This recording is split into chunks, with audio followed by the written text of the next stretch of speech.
Test 1 2 3. Let's see if this is working. How can I check? I think I'll have to go here. Test. Right. 1 2 3. Let's see if this is working. Yep, it's working great. Okay.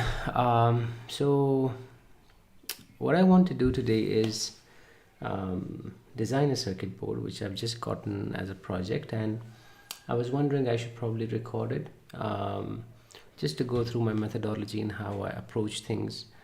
As always, I have a document where all of the project details are listed. This is one of the benefits of working with clients that understand what they want, and these projects are much better to take, and it's usually stress-free. And so I'd like to draw your attention to some of the features that the person needs. Basically, he wants this PCB to be fitted on a DIN rail. So DIN rail is usually in your fuse boxes and like server rooms, things like that. So the PCB should slide into that rail, and there has to be some kind of an input. So he has actually created a very detailed outlook what he wants. So let me just show it to you.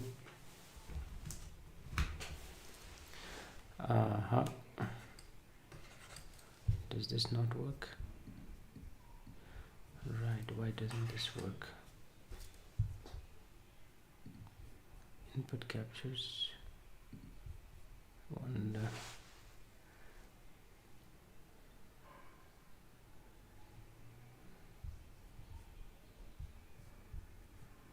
Alright, widgets.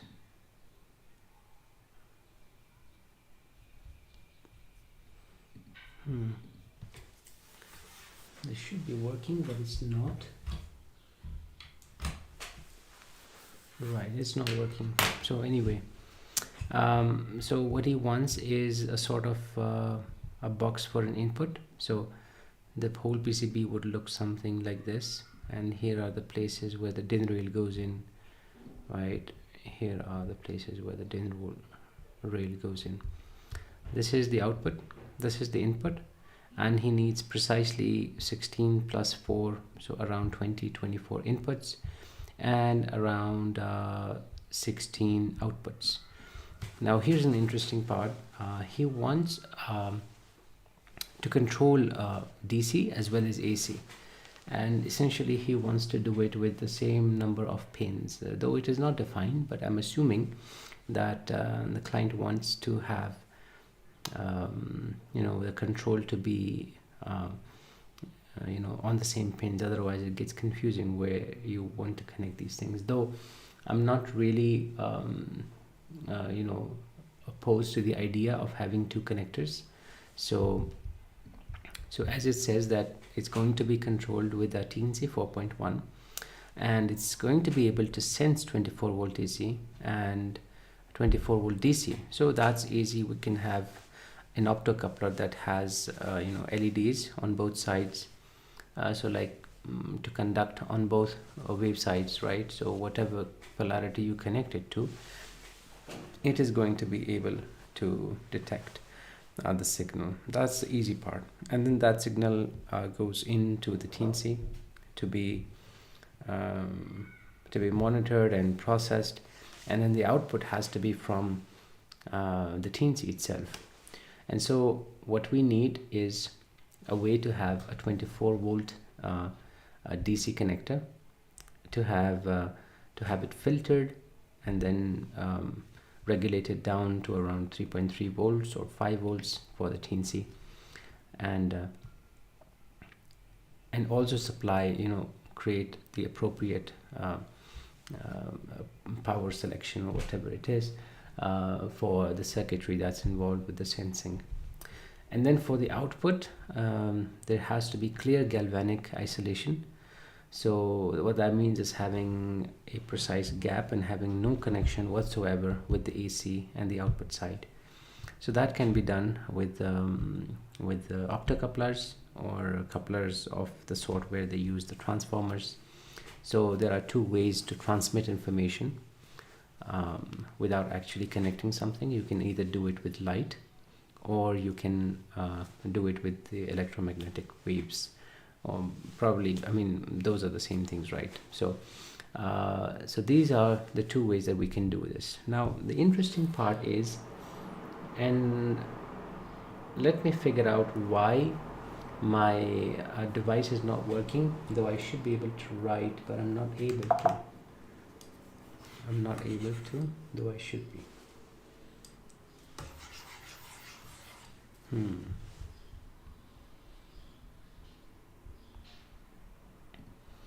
Right, let me see. So it's not going to work, so I'm just not going to bother. So what I'm going to be doing is using KiCad. I have already opened KiCad and set up my project. And the way I do things is that I have a folder for libraries where I put all of these certain models and step files and all of such things, and a schematic and a PCB. So the schematic right now looks like this. Let me catch you up to speed. So here's the input side, here's the teensy, and here is the output side, right? So according to the document, it should have a connector for a DC input, right? The client is going to provide that, and we need to have a set of 4 inputs. So 4 inputs would mean, so if we are sensing some signal, there has to be a common ground, and then 4 wires that carry the actual signal. So in order for the circuit to be completed with the light emitting diodes, we would need to have a 5x1 connector, so like 5 connectors in one row, and we need connectors of this sort, like 4 of them, to have a total of 16 inputs. And don't forget, this is AC and DC both, so we'll have to take care of that. Then we have screw terminals of 4x1, which are going to contain inputs of this sort, which he has explained right here. So instead of having the common ground, each of the signal has its own ground or return path, right? So it could be AC or DC, right? But the interesting part is that if we are supposed to work with this PCB within a DC mode or an AC mode, that would mean we would need 2 connectors, one on the input side and one on the output side, where each one of them can be selected so that the circuit will operate or like have DC input and AC output, or AC input and DC output, or vice versa, or both. So we'd need a switch for that, but I'm not sure what kind of a switch we'd need, because apparently the return paths are going to be very different. One of them is going to have the return path going to the ground of the controller, whereas the other one is going to be an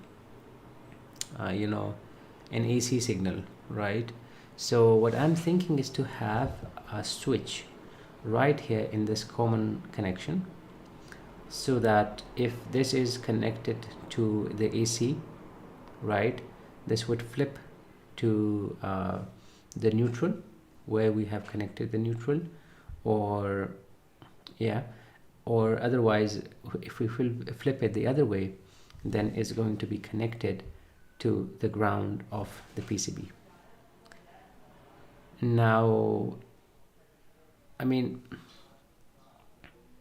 does it really count as galvanic isolation if we just have a switch here? I don't think so. But again, we are not interfacing AC lines into this input with our DC inputs, so it's going to be either one. And once that is the case, well, of course, then our ground plane is going to be affected, yet I'm not sure what the effects of that going to be. So that's probably a good idea to have a switch here, and then just have the signals follow along in these directions. And so if you wanted to have DC connectors, so like with DC sensing, then you'd have the positives connected here, or yeah, the positives connected here. So it's just going to be sourcing the signal, not syncing it. And yeah, so the signal has to be active high, not active low. So this is one of the constraints on the signal inputs. And so here we connect the positive 1, positive 2, positive 3, positive 4. Let's say a thermometer, something like a light switch, or a MOSFET here, and a temperature controller here with some kind of an output, or things like that. So they are all going to contain different things. Okay, so that's done. Right, let me just write it here so that I don't forget. Right, switch on the common line of input. Switch on the common line of input. And I mean, can we do this electronically? That has to be decided later on. For now, I'd just like to build a basic version so that I can at least have an idea of how it's going to work. So let me here's a different way of thinking about this. So let's say you wanted to use this kind of wire terminal for the input where the ground is not common. Then apparently you would need 2 switches. Well, not exactly, right? Not exactly. The return path is already defined here, right? So the user will decide whether to connect the ground here, or a neutral and a hot here and a cold here, or a hot here and a cold here, or vice versa, right? Because this is AC, it would not matter. But in the case of DC, he will just connect ground here. But then that ground has to be connected to the ground of the circuit which is driving the signal. So that ground has nothing to do with the ground of our circuit. So I believe this achieves the galvanic isolation. And yeah, I think that's a good idea to keep it this way. Okay, let me just think about this for a second.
So the output is the easy part. It doesn't matter whether we connect it to ground or not, because the 24 volt DC or AC will have its own ground. And since our signals are going through an optocoupler, we really don't need to worry about the ground being affected there. The problem is the input, where we are interfacing it with the ground of the controller. I mean, are we really interfacing it? I mean, we're using the 24-volt ground, and in order to complete the circuit, that input has to be connected to the ground of that power supply, right? Or that signal source, to have a complete path. It doesn't necessarily have to connect to our grounds. This is the whole point of having an optocoupler, right? So we will receive the signal with an optocoupler, and we will output the signal with an optocoupler. So we need two optocouplers for each output and input pair, not pair, just input output. So yeah, I think that makes sense. So we do not need to worry about having a switch there, right? No switch needed, since return paths of both input and output are isolated. At least that's what is expected to be here. Okay, seems like the stream is going well. 17 minutes and I haven't made any progress. I'm usually a bit slow on these things, so bear with me, or just skip ahead if you're watching the recording. So no switch needed, since return path of both input and output are isolated. Right? Am I really sure about that? Yes, 100%. There is no way the input can interact with our circuitry inside. But here's the interesting part, right? The 24-volt DC input is going to have is going to be connected to the teensy, right, to derive our 5 volts from it. So of course the ground has to be connected there. But then you see, since this is an input, having a ground interact of 0 to 24 volts or 30 volts that is not a problem, especially in places where where there's not a lot of current involved, and so that should be fine. Yep, seems okay to me. We're just going to have the DC input here, and I'm just going to have a region here defined. I wonder how I can do that. Right, it should be right. So here should be our right. So I'll write the buck converter. The buck converter is going to go in here, and right. Is there an option for grouping? Not really sure. Anyway, this will be the buck converter. It's going to have the grounds mixed up here, and then if they decide to have the DC input right here, that would mean that even if it's the ground, it will return back to this, and it's not going to be a problem. And if it's AC, then the common will not be connected to DC input, of course. That's just not going to make sense. And that way as well, we do not need a way to do this. But it would be a good attempt, a good way of having an optocoupler as a signal, right? And since we are not really defining what our output is, right? Is our input a switching input, or is it a constant input, right? Does it have a frequency change? We do not know that yet. So if we have it directly connected to our pins, then that's not a problem as well. But having the optocoupler with the light being in the middle, it shouldn't really affect how it's changing it, right? So I think that makes sense. Right. Let me just see if my computer is being used for streaming. No. Okay, good. Okay, seems okay. Let's move on further. We need a switching circuitry for this. I think a simple linear regulator should be good enough to provide 5 volts to the TNC, and we could have a 24 volt to 5 volt buck regulator, right? 24 volt to 5 volt buck. I mean, a linear regulator should be good enough. I'm not really worried about the current draw here, so I'm just going to use the linear one. Otherwise I would have used the other one, right? And so there's no need for me to connect the inputs right here, right? Because ultimately it's going to be connected on its own. So I wonder if that is the case, then I will absolutely have to put the opto-isolators here or opto-couplers here. Okay, so now comes the part where I have to choose what kind of inputs I need. So here are some opto-couplers that I have found here, right?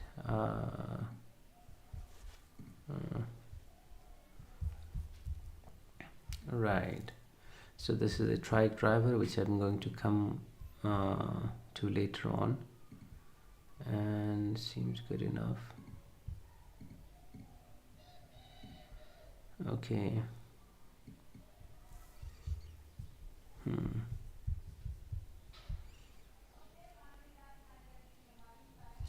I think this would be a good idea for the inputs, because this will this will conduct in both ways, so polarity doesn't really matter. And what I can do is connect 4 different optocouplers and connect their second terminal as the common one, and have it connected to the 5th line and have it connected here. So I think that makes sense. This is actually available, LTV8114. It provides 5000 volts RMS isolation, which is way overkill for us, and the response time is 4 microseconds. Is good. The current is 2 milliampere, and okay.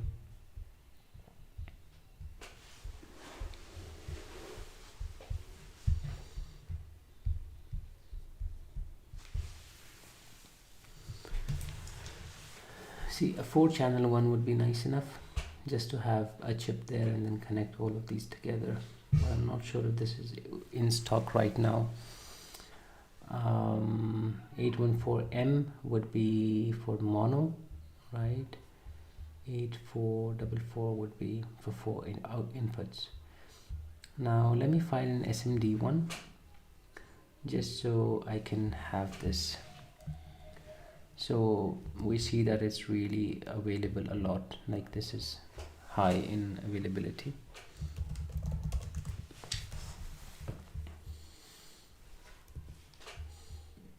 Right.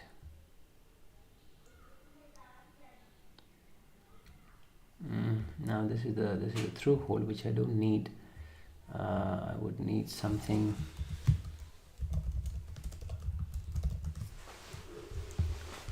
SMD LT14 in stock is 0. Right, that's not a good thing. That's really not a good thing.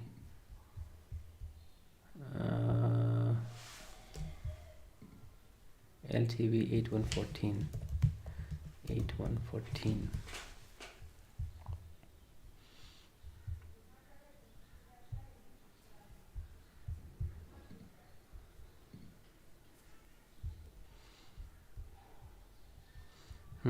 Here we have it. 8114 TA1, this is in stock, seems good. And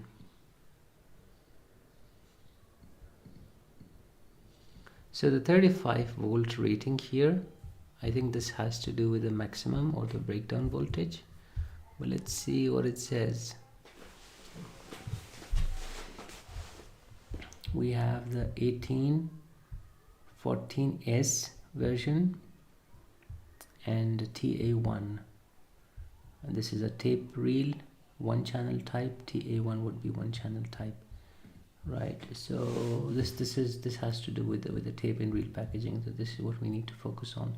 So 8114S.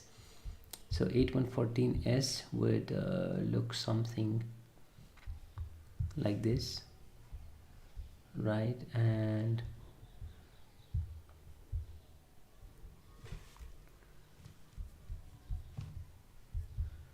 right,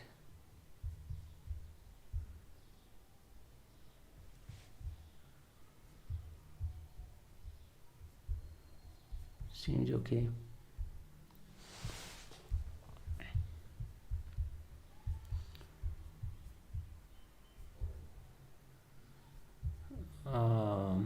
Nice. So the forward current is around 50 milliamperes for the LEDs. I'm not sure if we can provide that with the microcontrollers. I mean, if the input is around 24 volts, then I'm assuming that it should be able to to have a current of 50 milliamperes to light up the LEDs. I think that's a good idea. And the collector current is 50 milliamperes,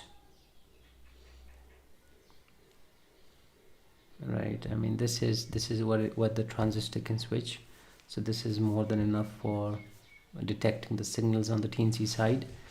So then the collector power dissipation, then this is that, and storage temperature.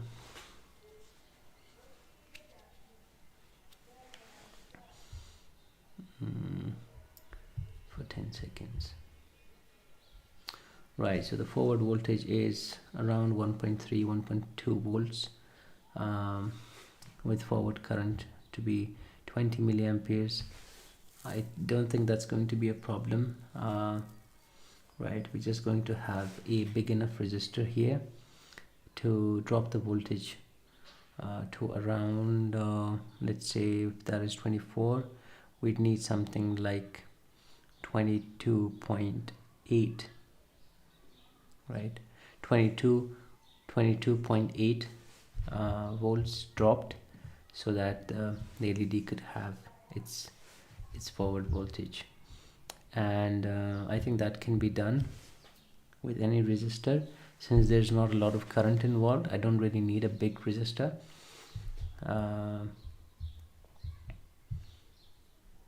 Right, the isolation resistance is this, cutoff frequency.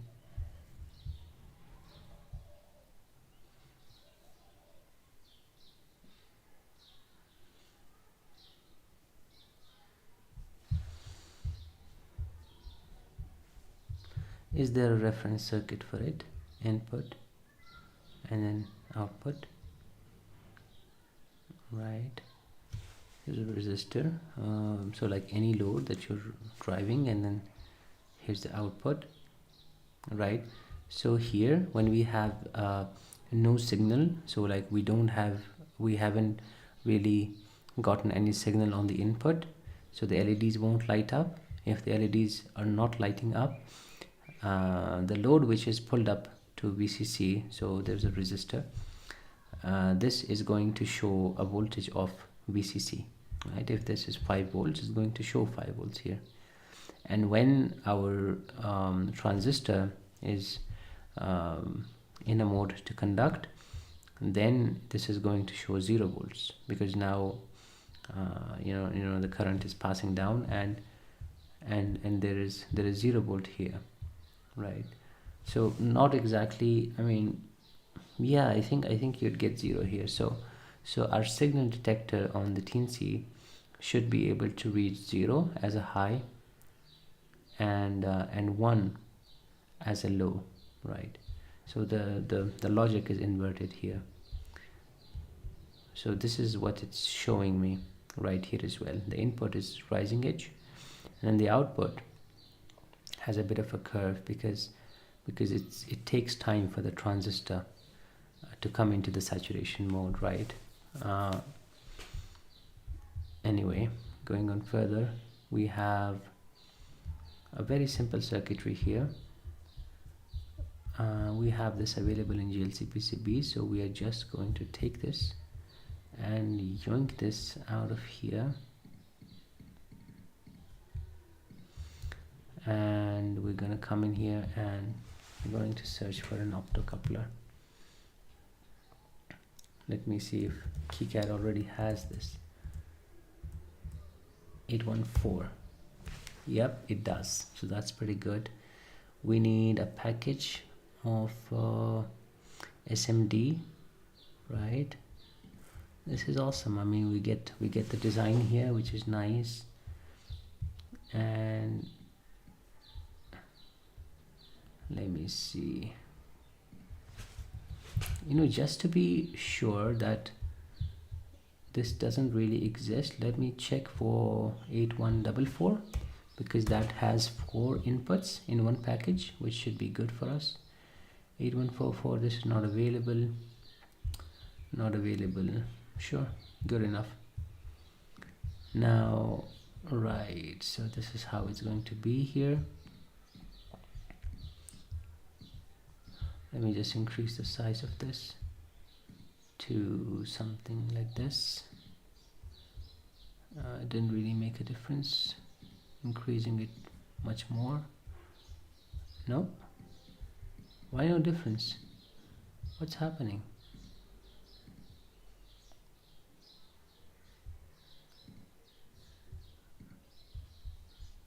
Oh, there is. The difference was happening down there. Anyway, so I'm just going to set it up for one connector, and then I'm just going to duplicate it. This is an interesting thing about such designs. So each design, each of this will have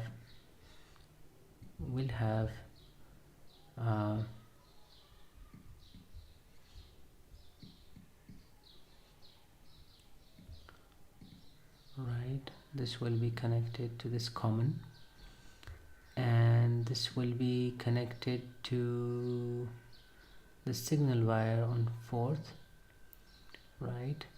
And was there a resistor involved? I think there was a resistor involved, and of course we have to involve a resistor. I'm just going to do something here and have a field of LCSC and give it the value of the part number that we're using. This is useful when we are giving our BOM to the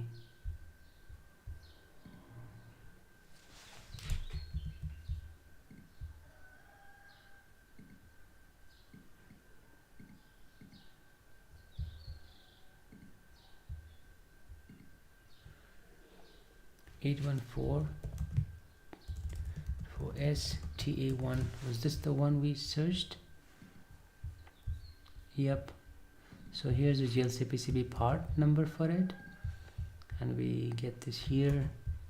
This will be useful when we're generating the bill of materials, and this is needed for the manufacturer. So when we give the order to GLC-PCB, they will have to know where to source this part from. So this is important. And what do we need to show here? We need to change the value here to for STA1.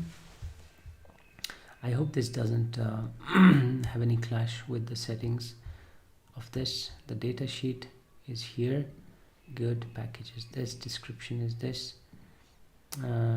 Tip 4 sounds good, right? And we'll have a resistor here. The resistor can be selected later on, but I think we need something like to have the power dissipation of dropping 24 volts to 24 drops to be of high value. So let me select something like 0603. Is there no 0805?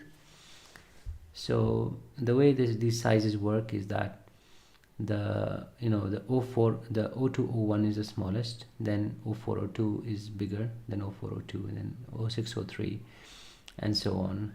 So the very minute resistors are used to be, they are used in places where there is an expectation of having a very low voltage drop and very low current, right? So the way that I understand the voltage drop is the fact that so voltage into current is power, right? And so the output has some power that is set.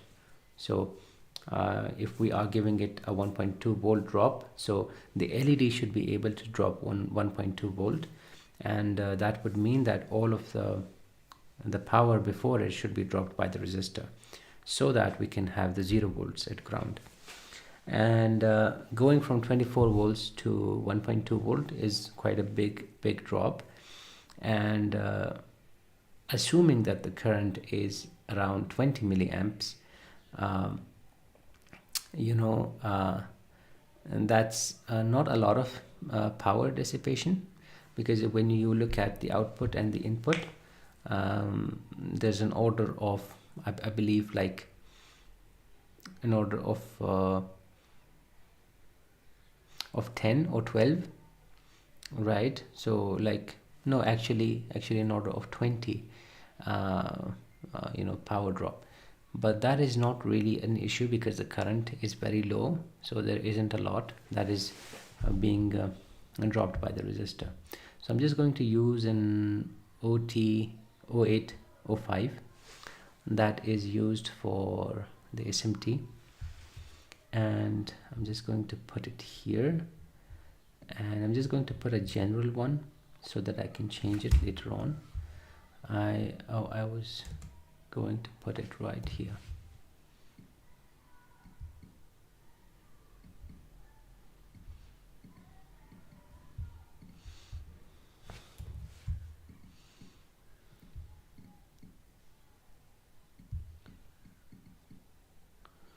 This should have taken this line out automatically, but it didn't. Not sure why that is. Right, this looks good now. For resistance, I wonder if they have mentioned anything here. I mean, this depends completely on us, so I'm going to see if they have provided a reference design.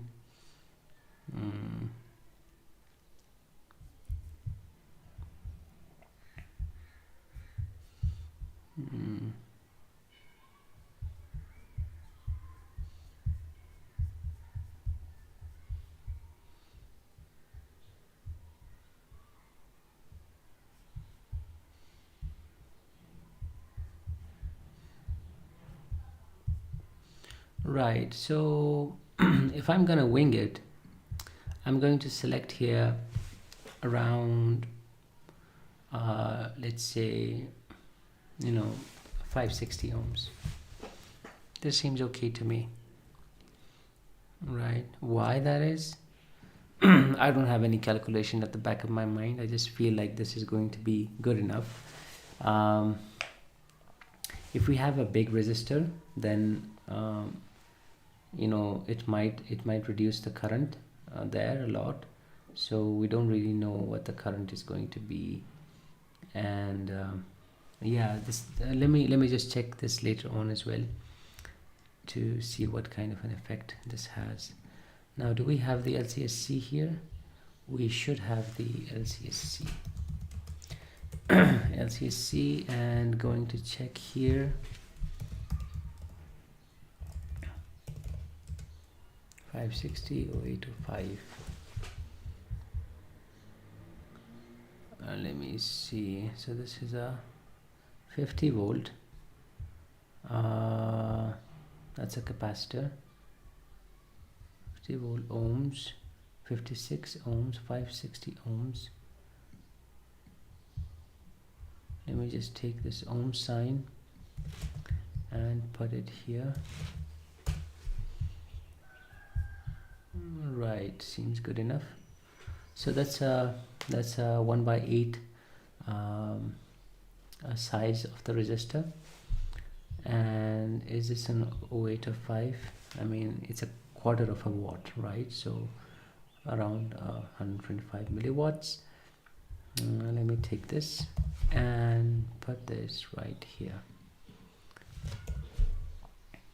Yep, sounds good. Right, this is done.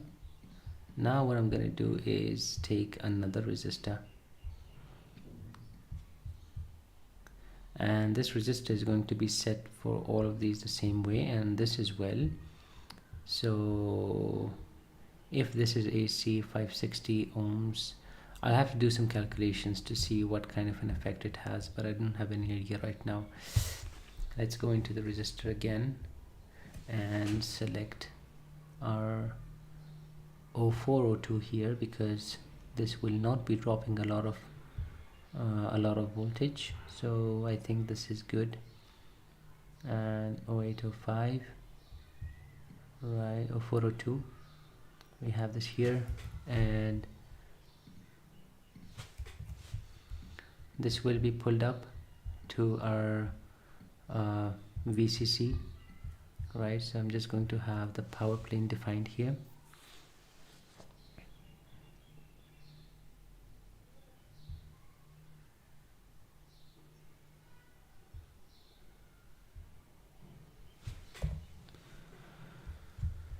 Uh, 3.3 volt, because that's what's going to be driving the teensy, and these are the tolerances on the pins, so it cannot accept, for the most part, accept 5 volt signal. So we'll have to have the signal pulled up to such a value. And then I'm going to have the global label. Well, I could have the net label here, and I wonder, usually global labels are used in the cases where you're using multiple sheets. I'm not sure if we are going to be using multiple sheets, but this seems good enough. I'm going to call it input 1, right, and put it right here. Sorry, not right here, this was wrong. I'm going to put it right here, and I'm going to have the ground right here.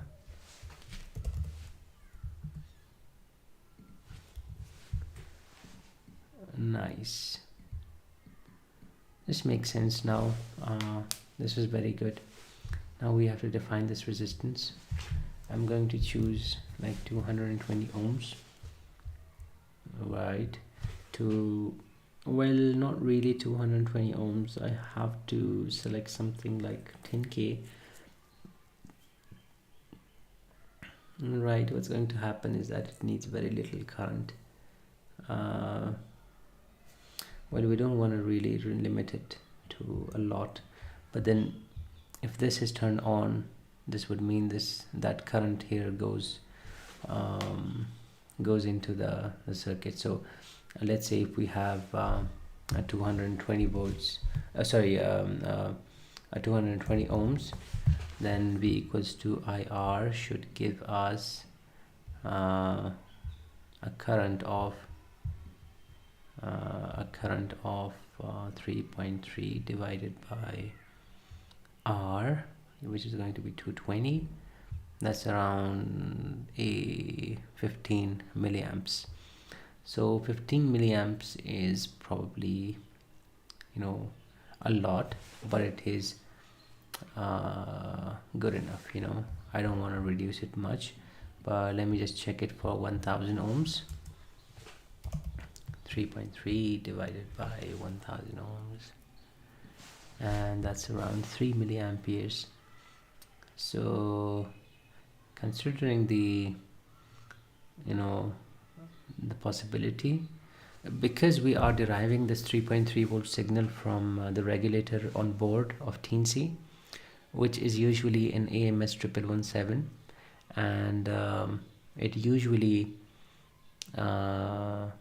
is good for an output of like 200 or 400 milliamps.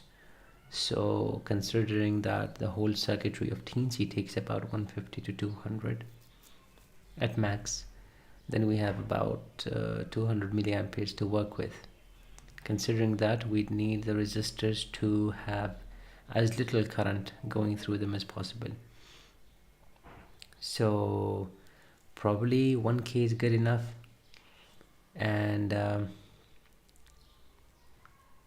we could probably take it up to 10K, right? We could probably take it to 10K. Then we'd have like 0.3 milliamps, something like that. Let me see, 3.3 divided by 10K. Yep, that's like 0.3. So 0.3 milliamps, which is good enough, I think. If I put it at 10K, this is good. 10K. Then of course I'll have to come in here and LCSC and have the resistors defined here. 10 kilo ohms, 0402. Seems good enough. Yep. 10 kilo ohm 0402, and it is in stock. So let me take this part and put it right here. Right, everything seems good. I mean, we just have to do this for a few of these. Well, actually, no, we have to do them for like all inputs. So this is one of the drawbacks of working with KiCad, is that it doesn't really import anything automatically. Using Easy EDA is much simpler and easier, because then you just have to select the part number from their own search engine, which just imports the part, and then you have the 3D steps and everything. So this is for for a bit of professional, to be honest. Let me see. Then I just need to have this copied. Now, how many times do I need this to copy? So let's say 1 2 3 4 5 6 7 8 9 10 11 12, right? Or I can just count it like this. So 1 2 3 4 5 6, right? So 5 6 multiplied by 4, so then we'd have 20 and 24, right? And so 24 minus 1 2 3 4 1 2 3 4, then we have around 20 of these. So I wonder if my calculation is correct. So let me try to do this the smart way. Let me see.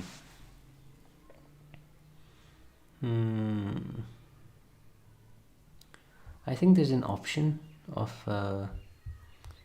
copy pasting this into an array. I wonder if I can find this here.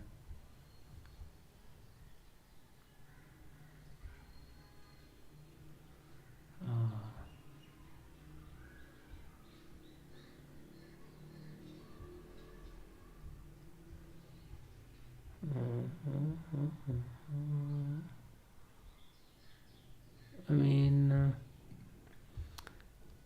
I wonder how much time it's going to take if I just copy paste it, but being lazy is good.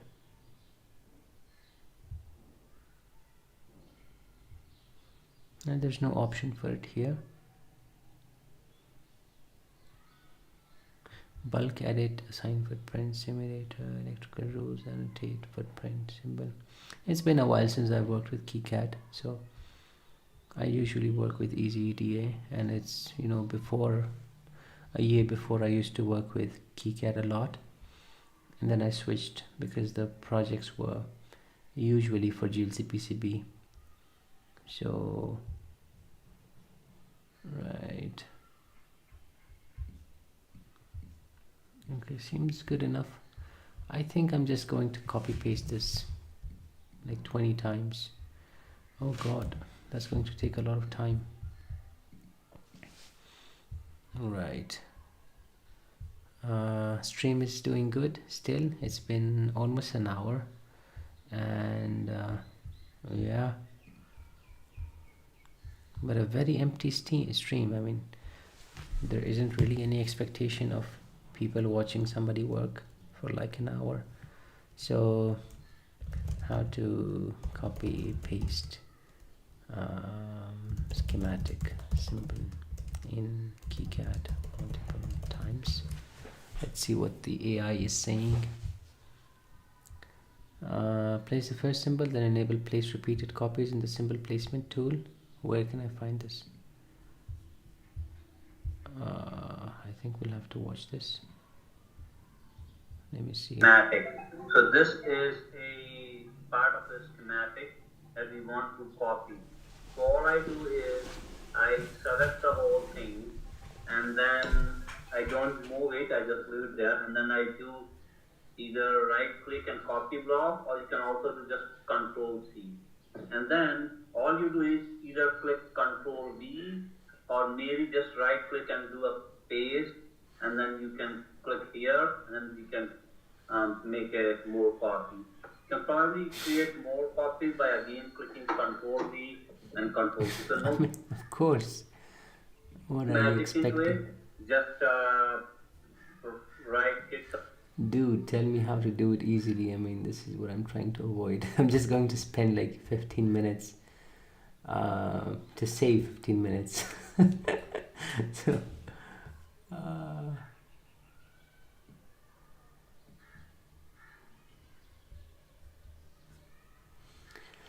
I think this is taking a bit long. I don't have the whole day, so I'll probably have to write this, then this 4 times, 5, 6, 7, 8, 9. Just watch me paste stuff. This is a good use of your time. 11. So 12, 13, 14, 15, 16, 17, 18, 19, and 20. Right?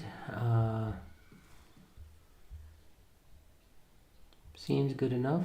We have the resistors copied and all of the stuff that we need.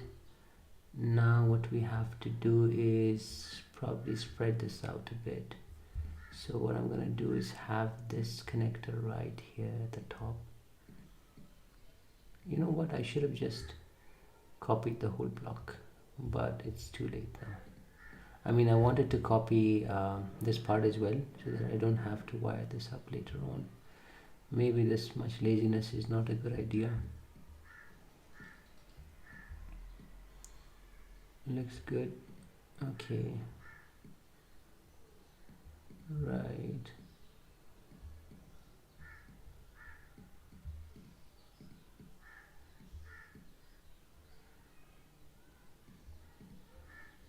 Right, does that make sense?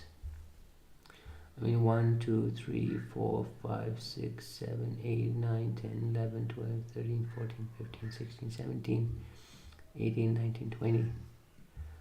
So how many inputs did he say we have to make? We need a total of 6, so we need a set of four sets, so 16 inputs, and an additional 2 inputs, so that's going to be 20, right? So yes, I need about 20, but I wonder how I'm going to have this here. Well, should I make it even bigger? I think so. 34 inch by 34 inch. No, nothing happened. Okay, this is better now. Oops.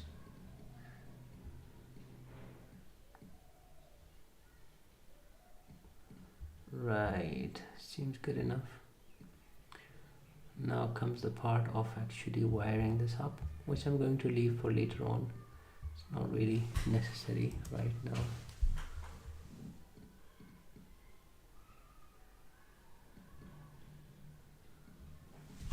Right.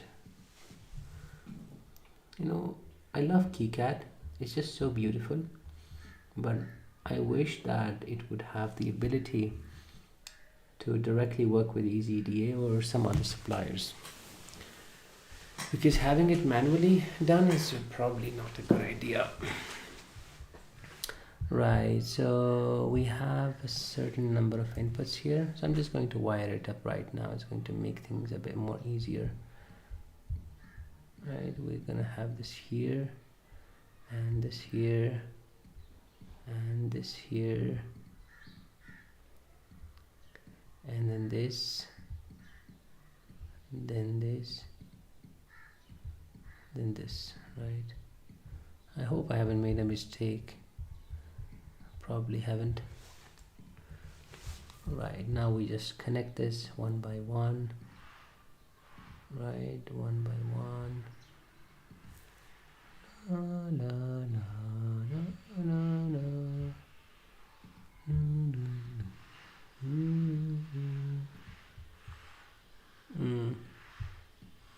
And then we'll just have all of these connected to a single line, and we'll call this common as per the design. Right,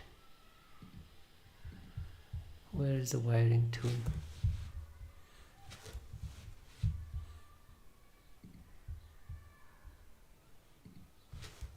Looks okay, right? Yep, looks pretty good. Looks awesome. Right, it makes sense now. So we have used the screw terminals for the input, and now we're doing what we hope to be doing. Now I'm just going to drag this a bit below and have this at the bottom.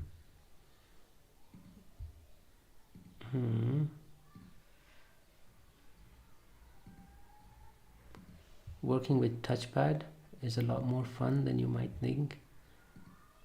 I say you should throw away your mice and work with a trackpad. Really teaches you patience. Right, and then connect all of these with the common input. Okay. Right, I'm just going to position this better. And again, the wire tool, connect this,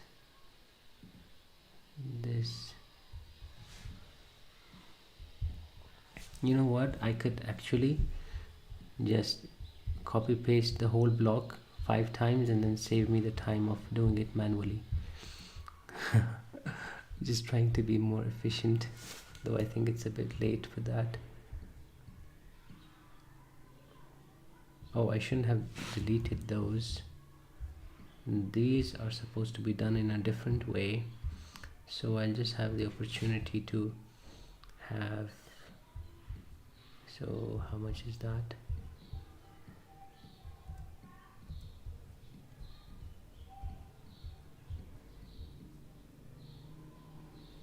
Right, I'm gonna leave around 4 here.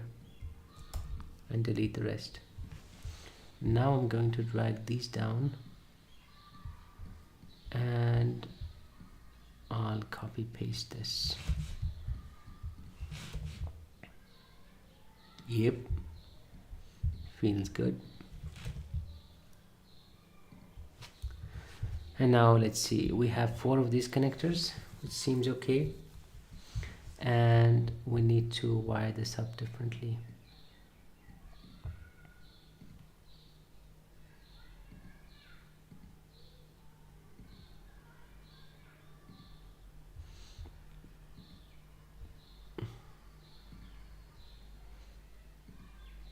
Well, since we're working with LEDs that are bidirectional, and usually the resistor doesn't really matter where it lands, so we could have the resistor here, or we could have it here. The voltage drop works in a different way, and I remember reading a debate about it on Reddit, but I felt like it wasn't much of an issue to change my way of working. So now I just do it this way, because we really don't know what he's going to connect in what orientation, so we have to keep it this way. There's no other way, right? Here's this, and then we copy paste this one more time, and then we're done.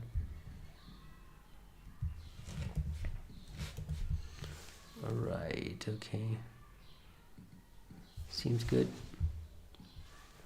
Good. So we have 20 of these, and we have 2 commons, right? And yeah, seems good. I think we've done this very nicely. Let me just switch on to the stream and see if this is still streaming. I think it is streaming still. That's good. And we've just reached our 1 hour mark. Oh, there's a lot of delay in the stream. Oh my god. Yep, there's a lot of delay.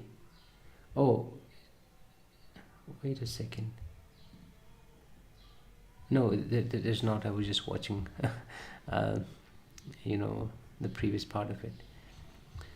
Okay, seems good enough. We have the optocouplers here, and we have defined how to wire this up. Now we will need to have the pins of the teensy defined, right? But before that we need a regulator from 24 volts to 5 volt, and I'm not going to make this a switching type because it might interfere with the signal, right? So I'm not really sure if I can handle you know, if I can handle the power supply to make it a bit smooth. I don't really have time to look into filters and to make this as smooth, because you know, honestly, the job doesn't pay that much, so I have to be careful with how I use my time. So now we have to populate this, right? But before that, as I said, we have to select a linear regulator. But you see, the thing about linear regulator is that the higher the voltage difference of dropping, you know, say you want to use 24 volt to 5 volt, right? And then that is like around 20 volts of dropping voltage, and that voltage basically is then you know, with some calculations with current, is an amplified as power dissipation. And the way the buck regulator works is then having like better efficiency, so it uses switching you know, to reduce that power dissipation. But the linear regulator just completely drops all of that power as heat, right? So because of this, I feel like I have to use a buck converter here, and I have a good buck converter in my mind. Let me see, 24 volt buck converter. Usually TI makes very good buck converters here, and they also provide the reference design, which is good. And let me see, let's see what it's saying.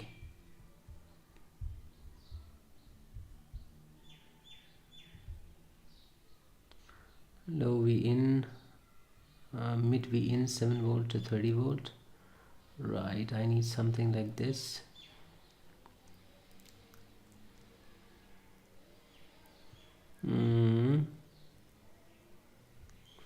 Need something like this here. Let's see. So 23 volts, 7 amperes, fully integrated buck boost converter. Now we don't really need the effect of boosting it, so we're not going to use that. So here we see that it this one changes it from 30 volts to 4.5, which I would really like it if this were to drop it to 3 volts, 3.3 volts, so that I can bypass the regulator on there. So because usually those regulators might not work as expected. 3.8 volts to 28 volts, 4.4 to 18 volt input.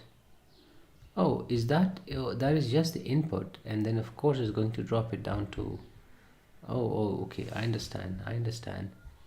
So I'm going to use this one, which has like 1 ampere of capability, 1.2 megahertz synchronous.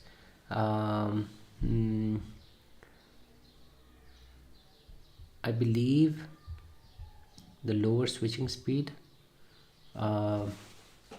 would introduce more of heat dissipation, right? So probably that's just my guess, I'm not really sure, but understanding the way PWM works and the average power, I think the higher one should be better. Now let me just see if this is available in JLC PCB.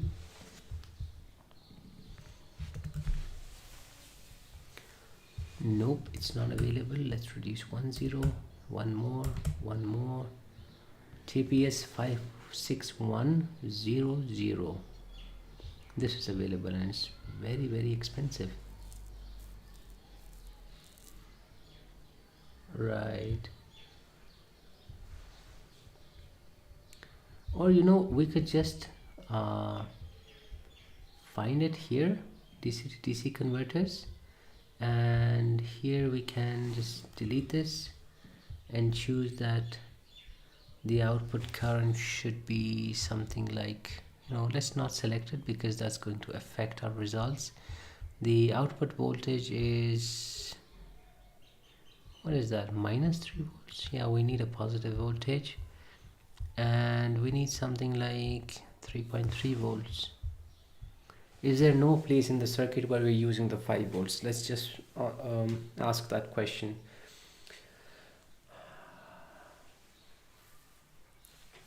I think the triacs will also be triggered by the 3.3 volts, so we don't need it there. We're not using any transformers or some old stuff like that. If we use oscillators, of course, we're going to take 3.3. So I don't think it really is that problem. Let me see. So if you see, the range is increasing a lot, and if we select our range that's a bit below this, then I think we should have some good expectations here. Nope, that didn't work. Oh, that's because we're searching for this. Now it should work. No.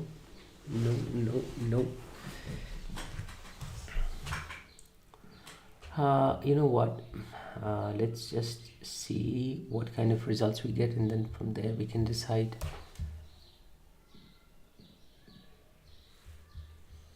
DC to DC converters,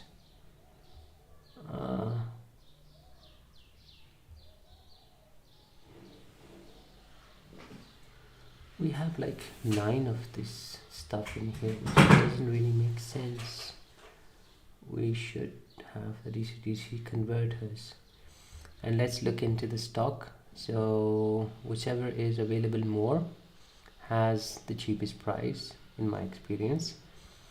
And so the MT3608L, that takes about, well, there isn't anything mentioned, but by judging by the size of it, and it's a Chinese manufacturer, so it should not have a good data sheet. So the TPS versions, those are good. So the adjustable one, 800 millivolts to 25 volts at 3 amperes, and the output, the input being 3.5 to 28 makes sense. This is good, but a bit overkill for us.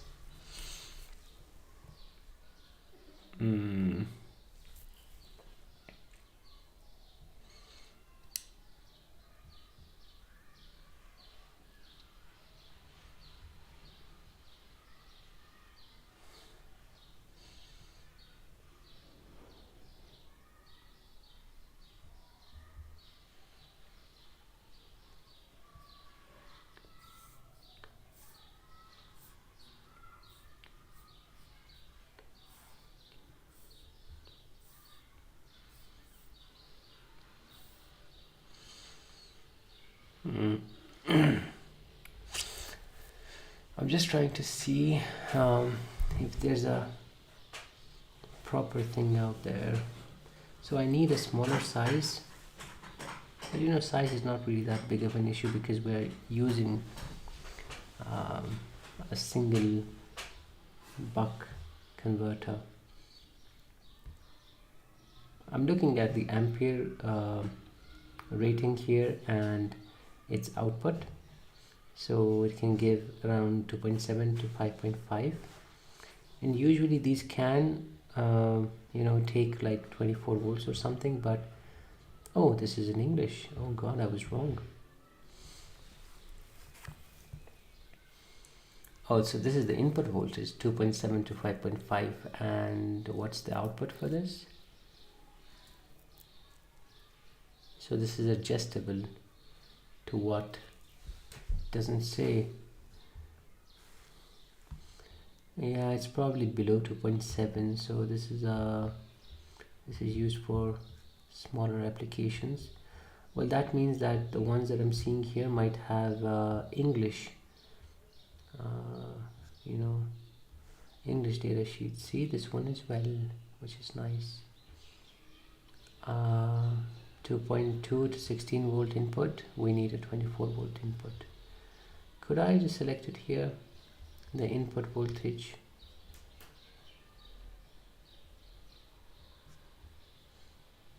Input voltage, I don't think there's a way to set that, because I believe this is for the VCC of it, so the way that it's powered. I mean, might not be. Let me just select 24 volts here. Let's see what happens. Let me select 1.5 to 40 volts. That should be safe enough for us. Let's see what happens. 0 again. It's not good. 0 again. Right, so oh, my laptop is getting pretty hot, so I should probably have some things happen to it.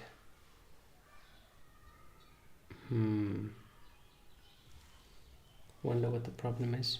Well, I am streaming, so probably it's putting a lot of strain on it. Let's just keep working. It should hold up fine. And I think we're using a lot of tabs, so that probably isn't the right thing to do here. Right, stream is still doing good. Excellent connection. So let's just choose something and then decide about it later on. So fixed 5 volts. Oh, you know what, I'd love something that has like Right. So the fixed Y volt has to be linear, right? Or not? Yeah, it is linear, so that's not gonna work. Why? What am I doing in this linear section?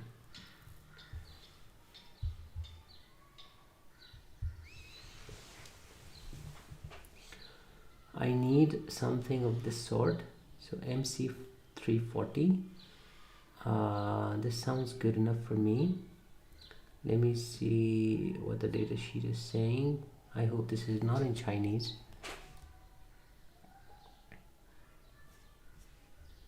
Yeah, that's good. Today I'm finding all of these in English, which is interesting. So operating from 3.3 volt to 40 volts, and question current is 2.5. So this is the current that it uses when it's not operating, right? And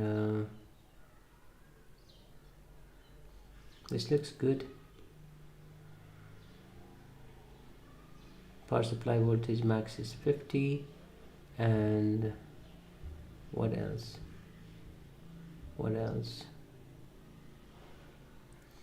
Switching current is 1.5 amps. Frequency is around 33 kilohertz. That's good, as long as it's not in megahertz. That's nice.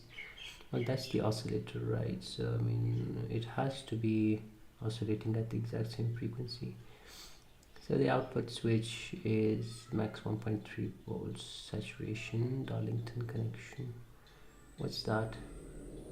That's the collector. Emitter saturation is around 1.3 volts. So 0.7 and 0.7 is about 1.3. That's not what it's talking about. Anyway, supply VCC is around 5 to 40 volts. And let me see if there's any reference circuit. Right. V out is 28 volts. What is that? Is that boosting it? Is that a boost circuit? Oh god. It's adjustable, right? Right, this has to be boost as well. I need a buck converter.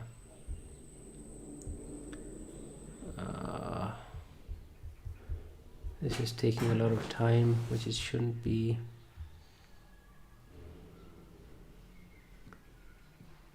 Step down.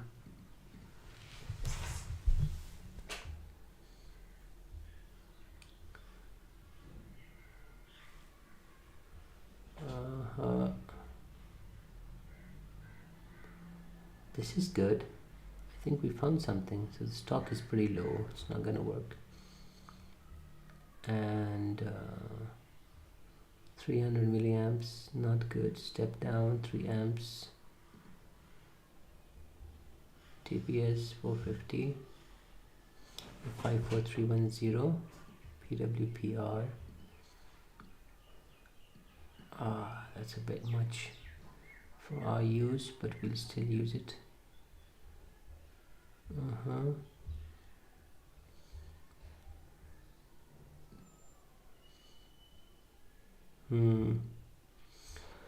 Okay, this looks good. Let's see the data sheet.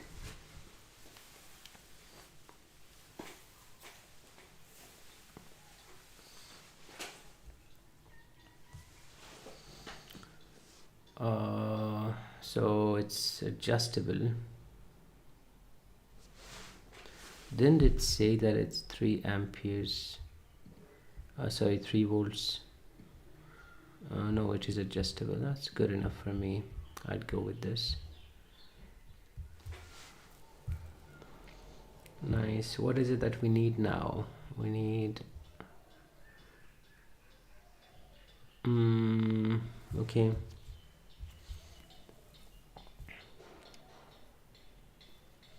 So enable goes to 0.327. This lies in 3.3, which is good. vsense boot 0 to 17.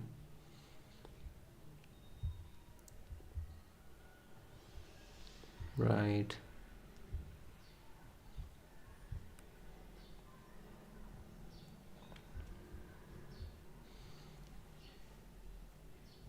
So I'm just looking for a reference design and see if, while scrolling, I just want to see if something pops up. So, which might be interesting to see and take a note of.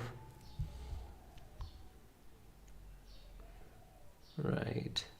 So having all of these V-in pins, I assume that this is made for very high current, which it is. So this is pretty reassuring that it's trying to divide all that current into different leads, or maybe these are for different things, who knows.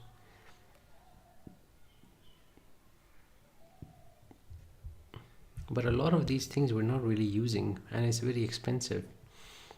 So $1.23, so 5 would be $5 or $6. That's not a problem, and the stock is pretty low, so I'm not sure if this is the right thing to do. Stock is pretty low.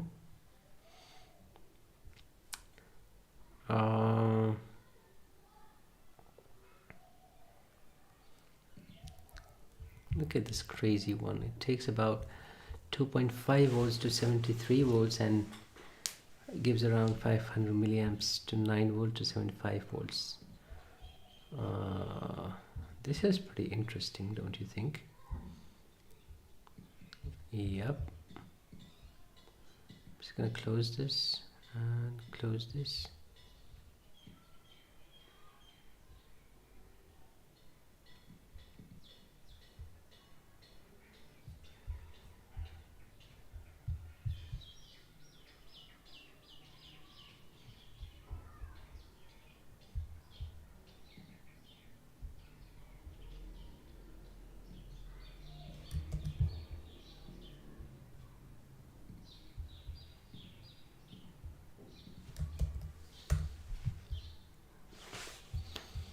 None of these are available. Well, whatever is new is probably taking a lot of time to be stocked at GLC PCB. Probably use the older ones. I should look somewhere here. God damn, 40 amperes. That's crazy. That is really crazy. 10 amperes. I need like a single ampere or 2 maximum. I just need 500 milliamperes, so that's pretty overkill.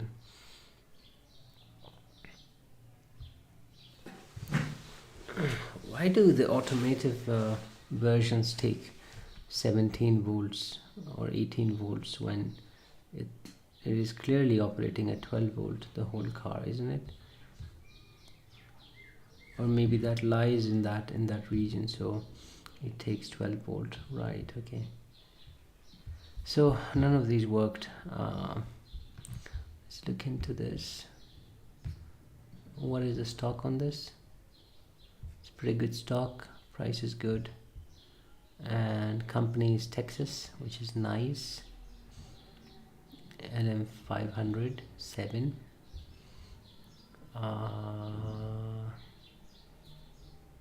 Right, looks good enough. Application seems easy. So we have a resistor that goes into the R on and V in. This is probably pulled up so that it doesn't shut down, and then the V in has a decoupling capacitor of C in. Then BST pin has probably a filter capacitor with the switching pin, which contains the output, and then an inductor, and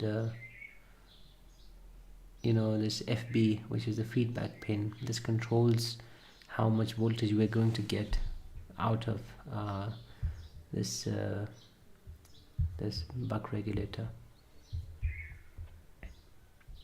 Right, so let's just choose this, and the pin, so the package is 8 pin, and let's see if this is SMD. Yes, it is SMD.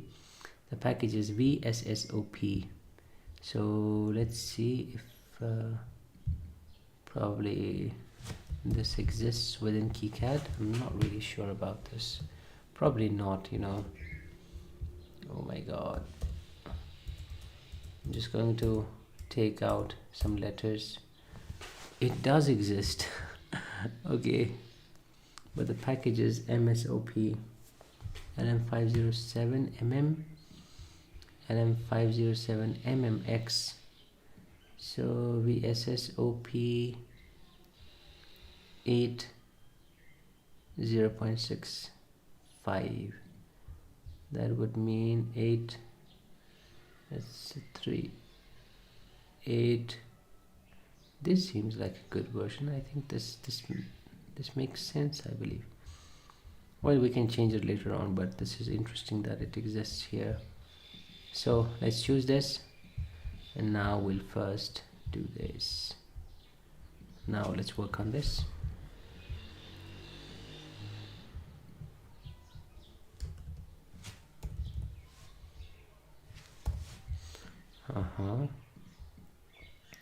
The ground is common, so I'm just gonna have this here.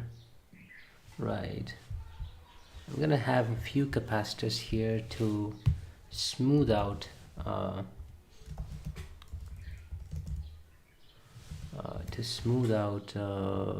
you know, this input. Let me see, should be like 0402 metric and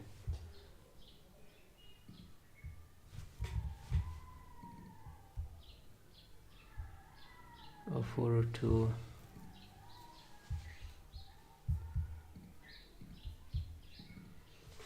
Y.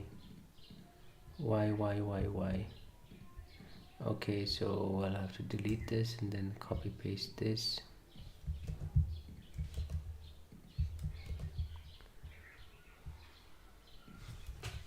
So let's have about, let's see, a capacitance of so a capacitance of 10 microfarad. This would act as a reservoir, and the reason for putting it at front is that whatever inrush current there is happening at this point, right, because when the circuit turns off there's going to be a huge sink that it has to fill, and so the capacitor is filled up first, and then that provides that burst. So I'm saving these capacitors, these small ones, to not deal with such an inrush current, right? And there are other reasons as well, but this is usually my practice. I add some filter capacitors here and then make this 0.1 micro and then make this 0.1 micro.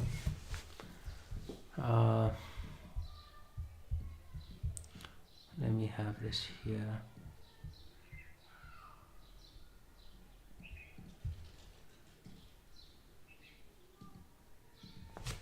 V in. Now let's see what kind of let me see if the stream is still going on. Yes, it's going on. And so let's see what the reference design is saying. What should be our programming pins or feedback pins so that we can get 3.3 volts out from here. You know, before we do this, we should check the regulator on board on TNC 4.1. Since it's open source, I can see what kind of regulator it's using. So let's see.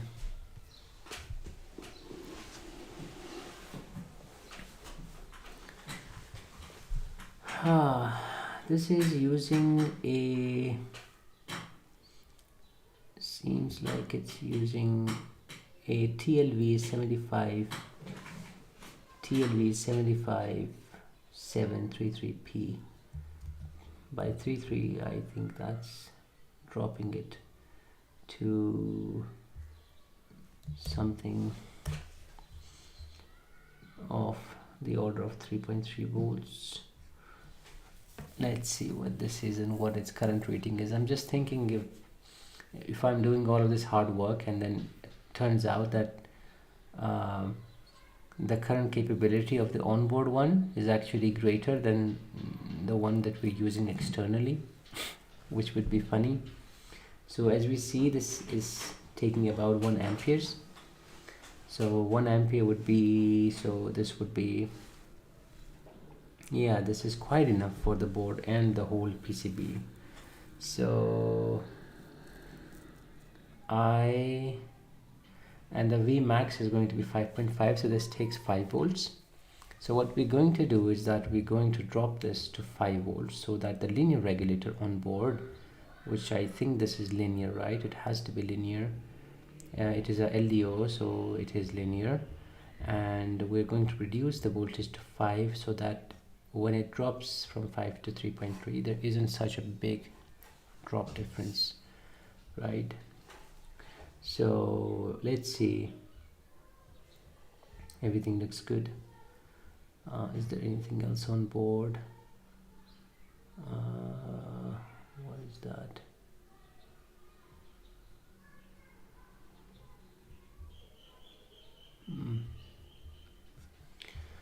Okay, right.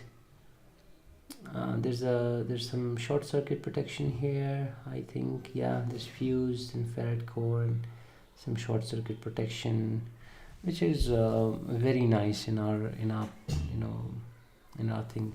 So since it has a limit of 500 milliamperes, that means it cannot the board cannot use 500 milliamperes, but the regulator can in fact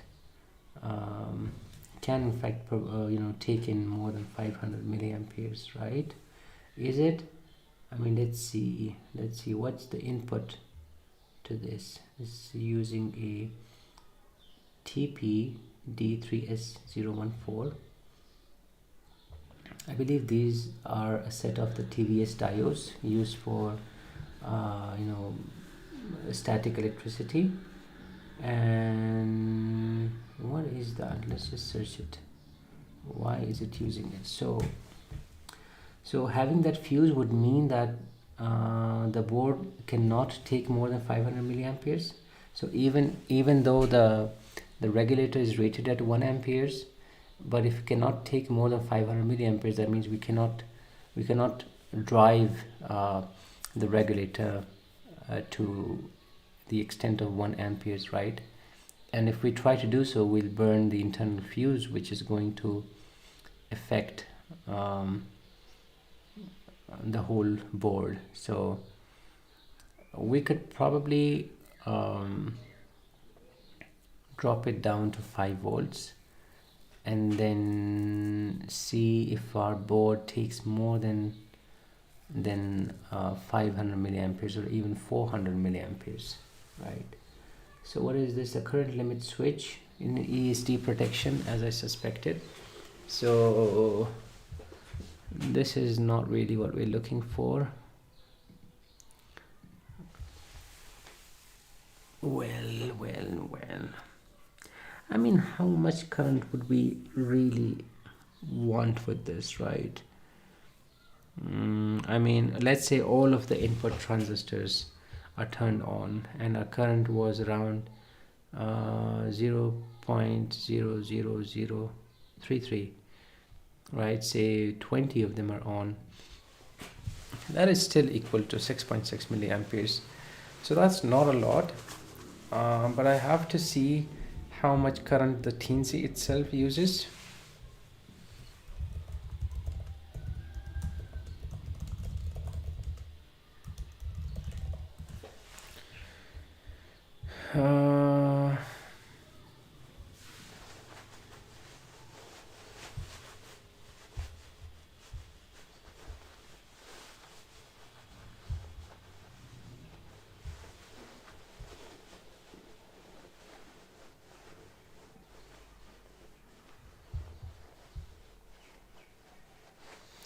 So the maximum output current is 10 milliamperes.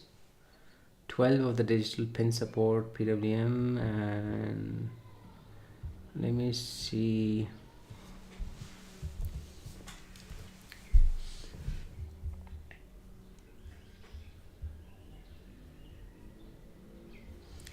I need information about 3.4.1. Right, let's see. Power.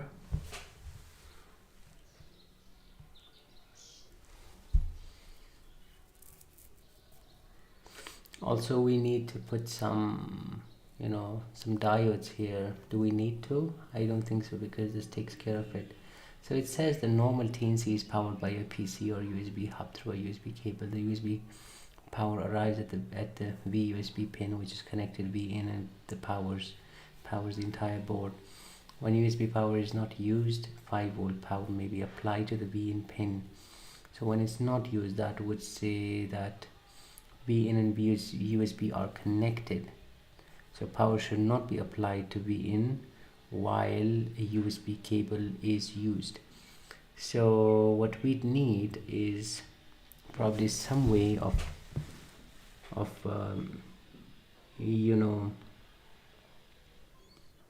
deciding on which power it uses, and I think I have a circuit for that. But yeah, that's something to note.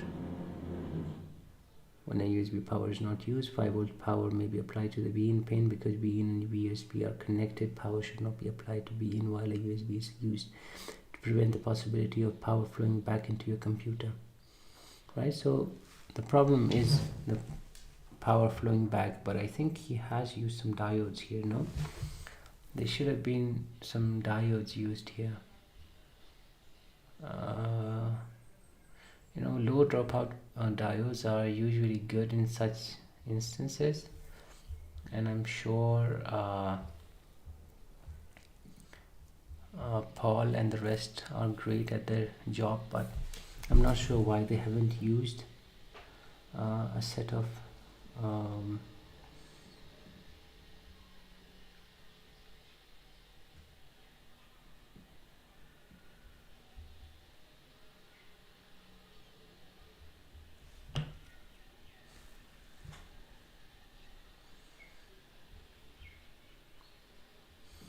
Right, it has a voltage regulator which reduces the 5-volt USB pin to 3.3 for use by the main processor and most other parts. Additional circuit may be powered from the 3.3 volt.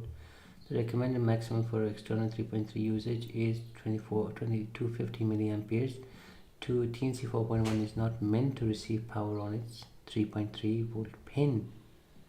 Oh, that's interesting. I'm glad that I haven't done that. So we need to drop it down to 5 volts so that it does its own thing. Wait, can we see that it's not designed for such a thing? So let's say it's powered by this 3.3 volt pin, right?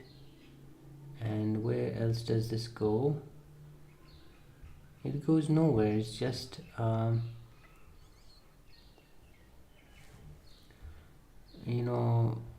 mean, maybe it's talking about the fact that you could probably have it connected in reverse and there is no protection for it, but it's absolutely configured in a way that you can provide a 3.3 volt. Of course, the safety circuitry is not there, but I think we should be utilizing that. So it doesn't make sense to drop it down 3.3 volt, right, when we can do it for 5 volts. Right, so the maximum it tells is 250 milliamperes for external 3.3 volt usage. So what the board is using is something else, and we get to have 250 milliamperes to use, which is good. I think that's enough for us, to be honest. 250 milliamps is pretty good for us. It is pretty good for us, yeah.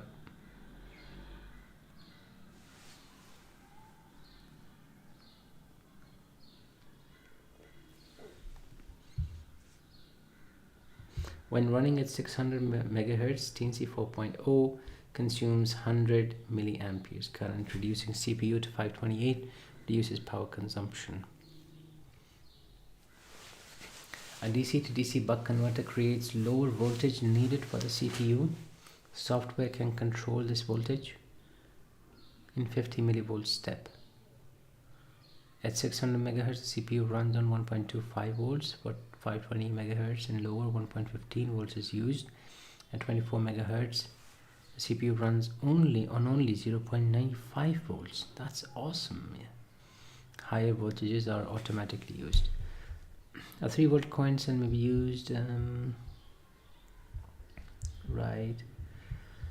I wish Arduino would have such documentation, but this is something I really appreciate about Paul and the people that work on Teensy, is that their software is absolutely rugged and the documentation is solid. So I really like it. I mean, just imagine having 600 megahertz at your fingertips and things you can do with it. But yeah, so this was very helpful. Now what we're going to do is we're going to take our input and and I'm going to have a label here. I'm going to call this 24 volts just in case.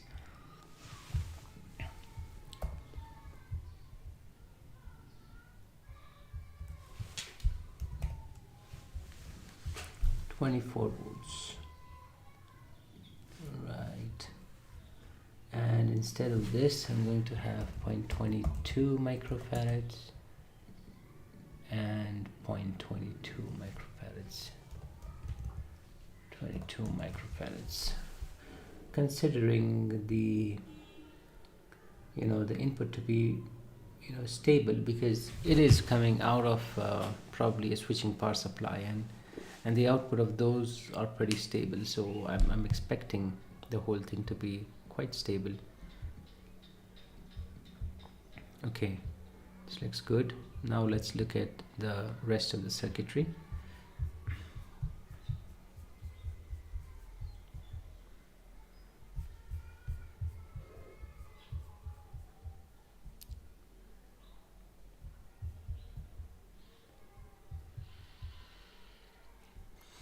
Right, this is good. So application and implementation, with a maximum available output current of 500 milliamps. Use the following design procedure to select component values. This works well with our fuse problem, because if it's not able to generate more than 500 milliamps, then it's not gonna do anything to it. Use the following design procedure to select component values for the LM5007. Alternatively, use the VBench software to generate a complete design. Oh, that is awesome. Can I do that? Let's see if I have access to the software.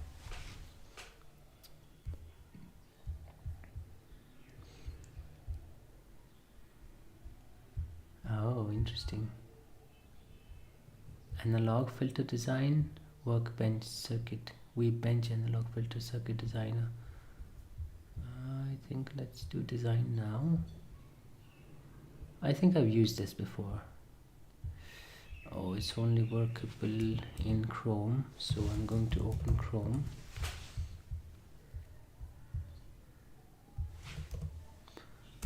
Well, I hope my stream is going well. Is it? Yeah, it's going pretty good. We're at a mark of 1.5 or 1.9 hours. And let me see. DC power design, start design. This is awesome. Look at this. My voltage input is going to be 24. Minimum is around 20 and 26, right? And V in nominal is about 24. And an input electromagnetic interference filter is probably needed, but I'm not sure what this means. I'm not going to add this. The output is at 5 volts. I out max is about 500 milliamps, so 0.5 amps. Do we need an isolated output? What does that mean, an isolated output? I don't know. Right, so I want my design to be balanced. Design parameters.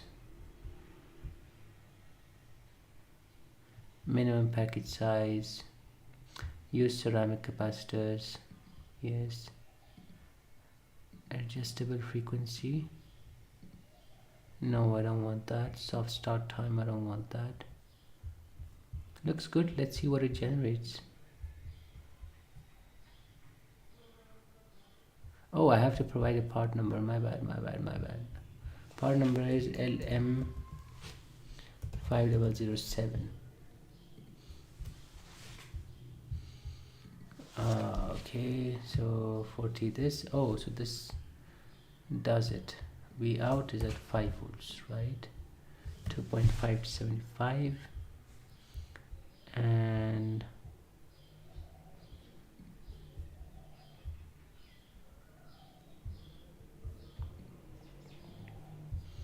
this is some awesome stuff. Let's see what it generates. How's my stream doing? Doing okay. I hope the quality is good. You know what, I'm gonna stop this to not have some extra load put on my CPU, and let's see, can I restart this? Let me restart it. LM7005, what was it? LM5007. Yep. So we just have to adjust this to 5 volts and current to 0.5, and let's see what it generates. Do I have an account here? No, I don't. I'll have to make an account. Let me just make an account and come back.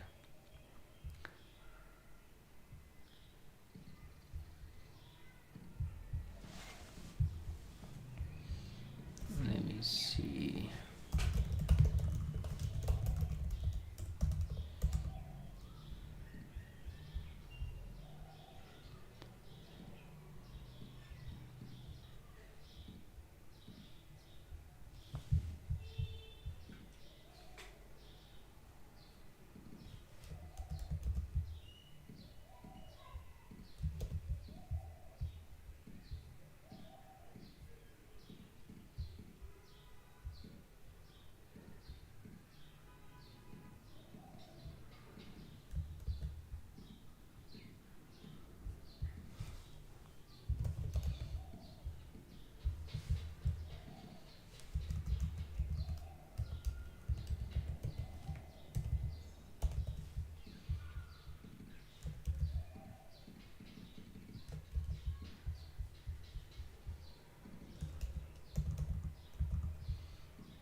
It's taking me some time to do this.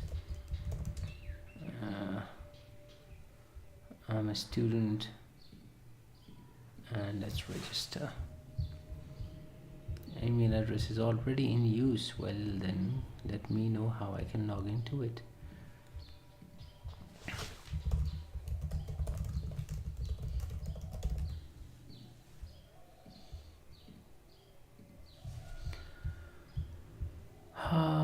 Well, I mean, I can simply just follow its reference design. I don't really have to do this. So coming back into this, I'd want to do this, right? The only thing we need to change is the feedback resistors, so that's not a problem. Let me just turn on the screen so that you can see it. Right, so I have added the C in with 1 microfarad and then 0.1 microfarad. Let me just change that to the appropriate ones. 1 microfarad, point, was it 1.1? Yep, 0.1 microfarad, 0.1 microfarad, and then delete this. And a 200 kilo ohm resistor that goes from, let's see, parts, no, components, right, resistor, small,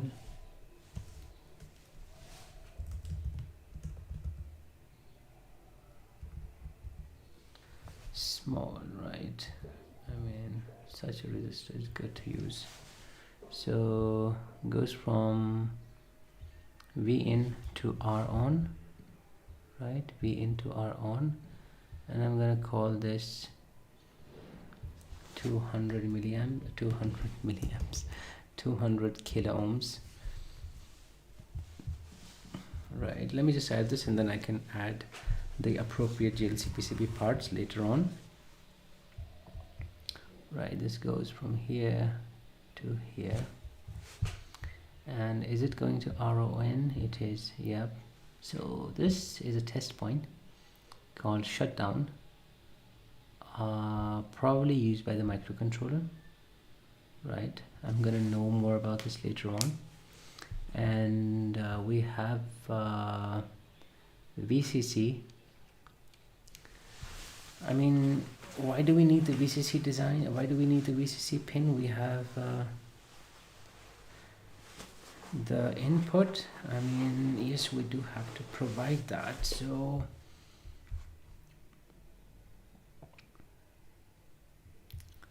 I mean, this is designed for 10 volts, so of course there has to be a difference in these things, and we'll have to select an inductor on our own through these things. So let's just do it. This is fun. Let's see.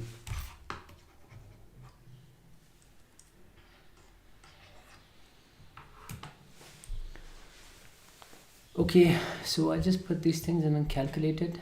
I need a 0.1 farad capacitor from this to the ground.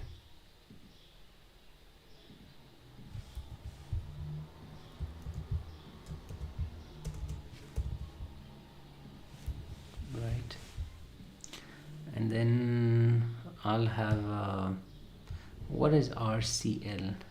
Well, I can look into that. Well, let's see. RCL is around 0.1 microfarads. Sorry, RCL is 100K.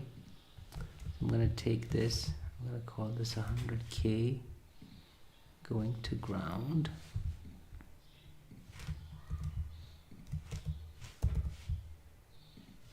Right, and RTN is going to ground.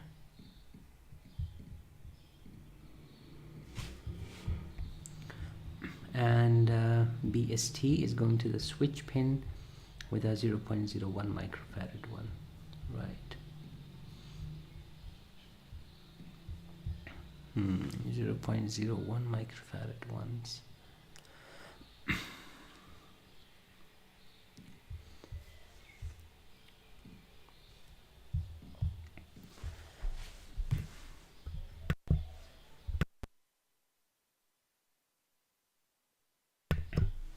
Yep.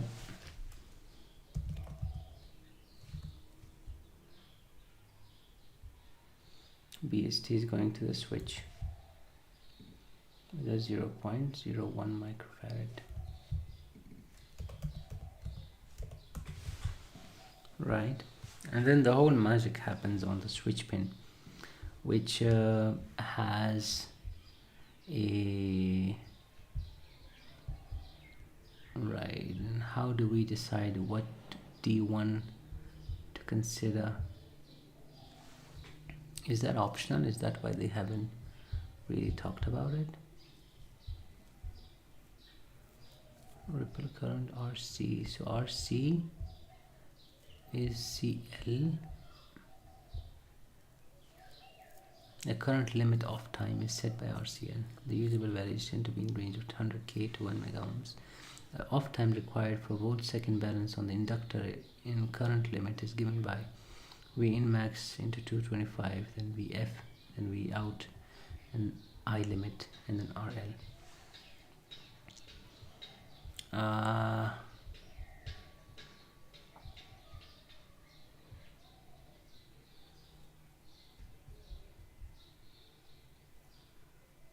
Right.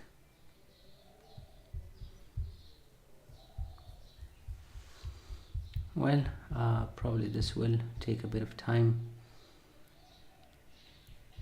but let's do it anyway. I'm not gonna put this first, or maybe I am, you know. Let's Schottky. Is there a Schottky? Diode.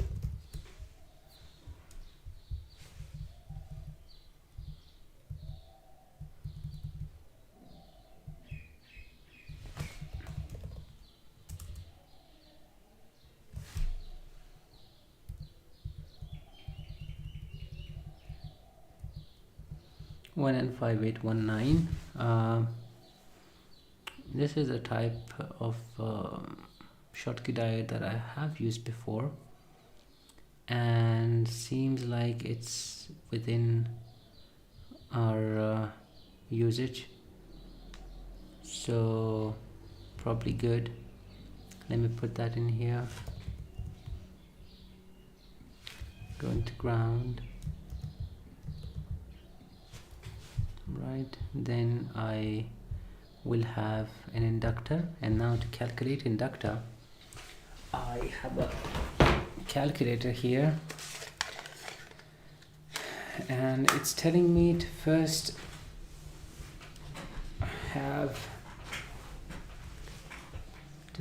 calculate V out, which is equal to VFB into, so VFB is what here? What is VFB?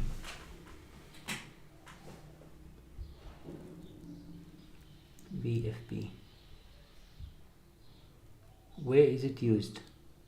Is that the voltage on the feedback pin, or is that something else? I mean, how would I know what kind of voltage I need on this?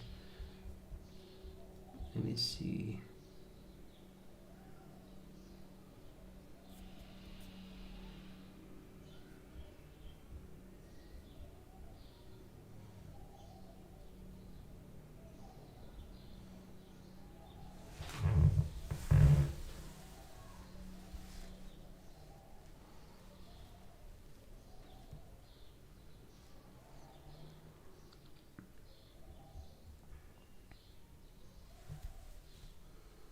Right, so it's saying that LM5007 uses constant on time control, in which the on time is determined by an on timer and the off time is terminated by the feedback voltage VFB falling below the reference voltage. Therefore, for stable operation, the feedback voltage must decrease monotonically in phase with the inductor current during the off time.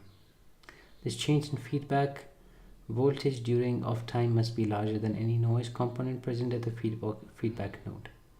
Shows 3 different methods for generating appropriate voltage ripple at the feedback node, type 1 and type 2.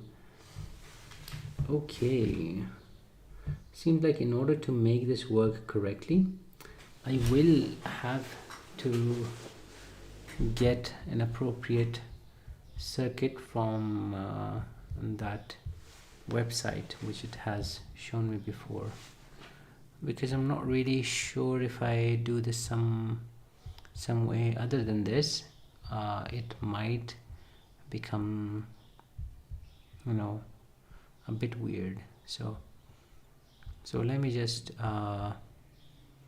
do that.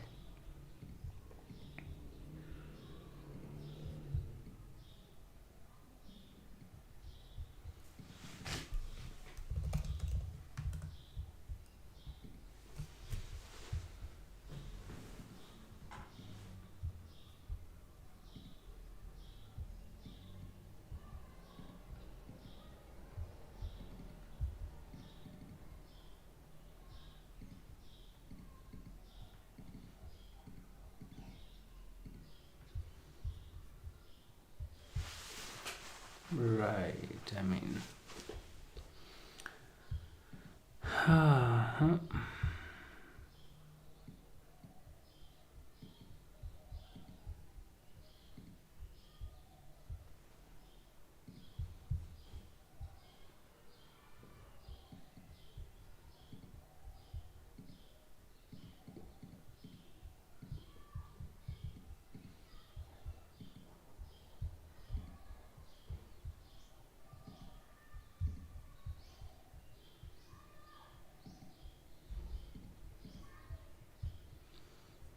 Right, how does it look?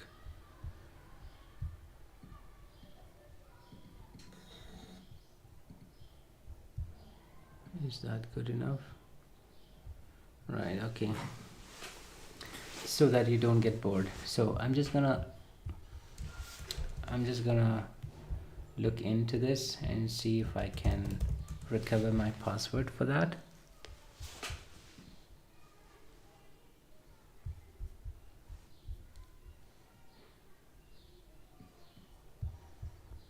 Mm.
Well,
So I hope I'm back online.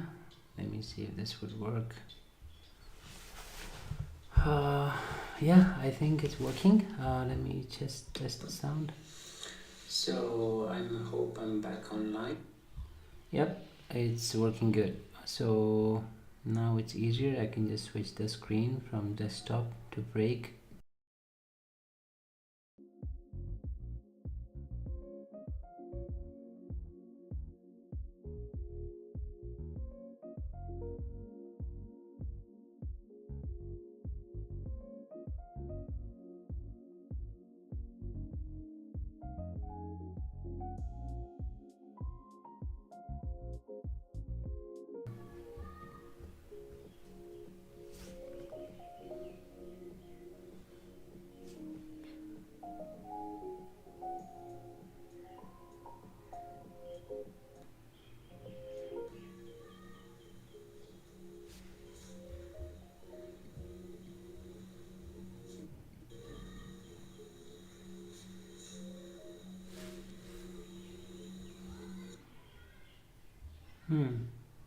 Is it not working?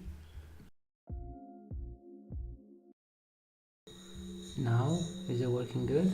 Check, check, check.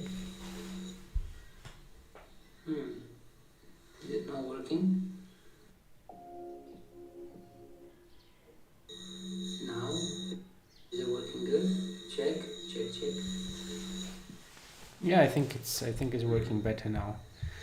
So let me just go back to my stream and let's see how everything is doing. So here I have gotten my account ready.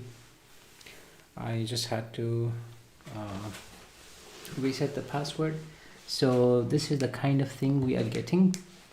So it's telling me that for an efficiency of $8.5, oh sorry, 8.5%, 78.5%, I'd have to do all of these things. Now the CB has changed to 10 nanofarad.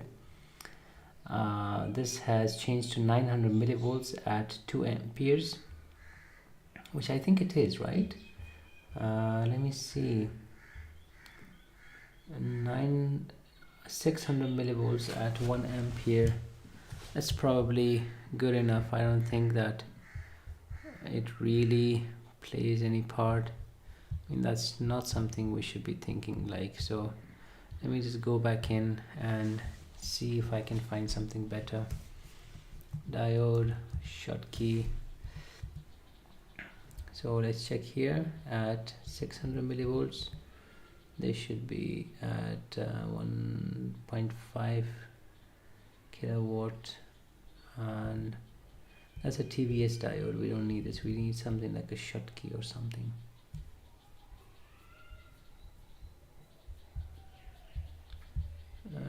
Let's see.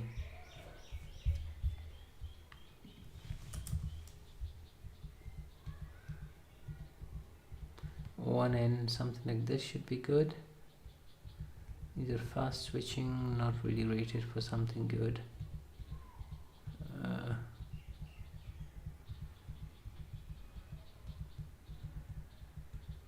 I'm not sure.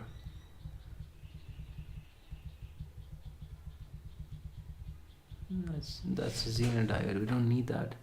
So let's just keep it what we have right now, because we can change this later on. I've really gotten tired, so I have to finish this fast. The R on is changed to 681 kilo ohms. So let me change this to 681 kilo ohms. 681 kilo ohms. And now let me see. The C in and C in X, 1 microfarad and 220 nanofarad. So that's like 2.2 microfarads. Right? I mean 0.2 microfarads, 0.22 microfarads. That's good. I think that's exactly as we have it right here. Or is it like my previous design? Yep, I have to make this into 8.22 microfarads. Then I have to, our limiter should be 133 kilo ohms, should be 133 kilo ohms, 133 kilo ohms. RCL, right? It goes from RCL to ground. Is it? Yep. And RTN is also going to ground. There's no RTN pin because that's not a part of the configuration. And oh, this is getting really hot. And then what else do we have? Let's see. So we added the diode, and then now we need a 680 microhenry. Right, 680 microhenry. So I go here and check an inductor. So L small,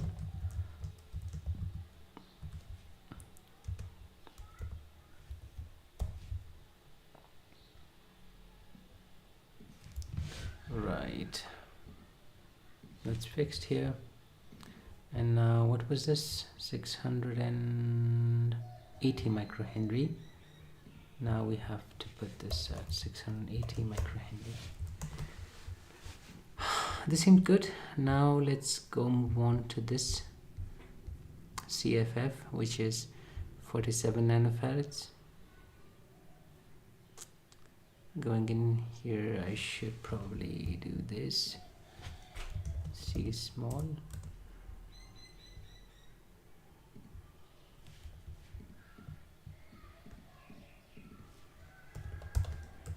.47 nano. This goes to FB pin.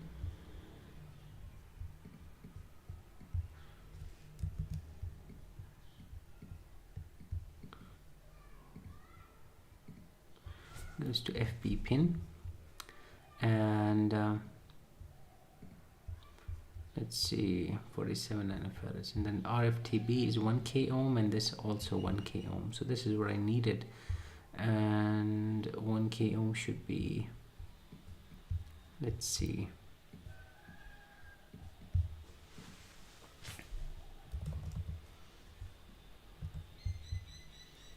this is 1k ohm.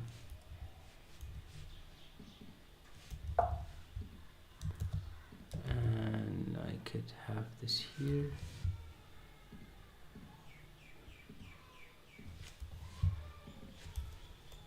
K and 1k.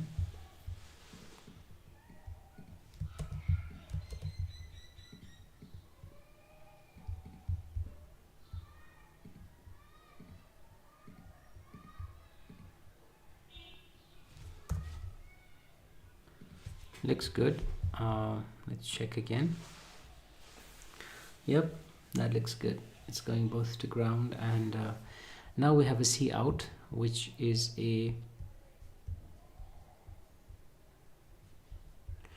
22 microfarads. We need two of these in parallel, right?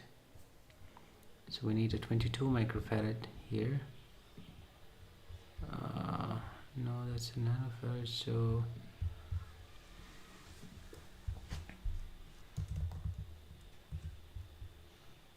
so 22 microfarads,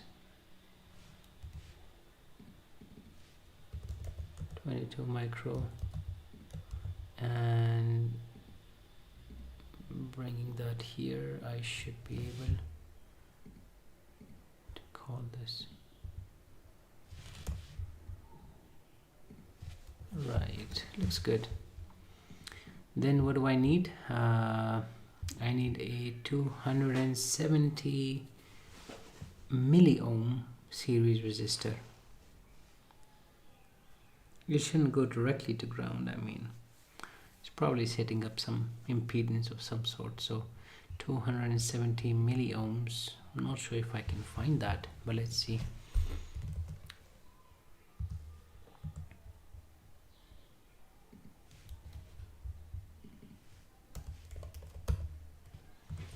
$270 milliohms. Got it. And now we should have our output at about 5 volts.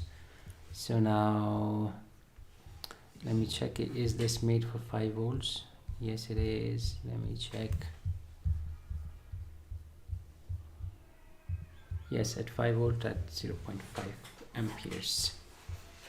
Now I select a power plane of some sort here. Not a power plane. I need a 5 volt. And now I have my 5 volt here. This is done. And let's keep the parts where I find the correct parts for later on. I don't need to show that it's in the stream. But anyway, this is the part where we're getting our 5 volts from. Now let's populate the pins on the teensy. So let me just go here and close this as well, and this as well, and this as well. So let me try and go to the PJRC and pinouts.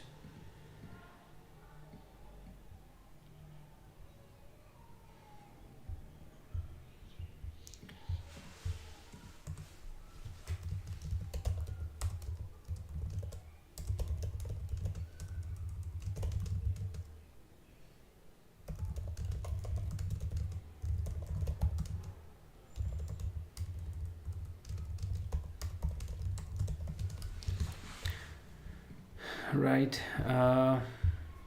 going in a bit further, I have to close these as well, not needed. Well, I'll have to keep this for later on because this part is a bit hard to do. Okay, now what we should do is go to the Teensy website, Teensy 4.1 pinouts, and just fill what we think is supposed to be filled out here. So it's gonna give me a PDF which I have to download and then rotate to be able to understand it a bit better. Right, and then I rotate this. Right, okay. Seems so. We have our PWM inputs to the left and our analog inputs to the right.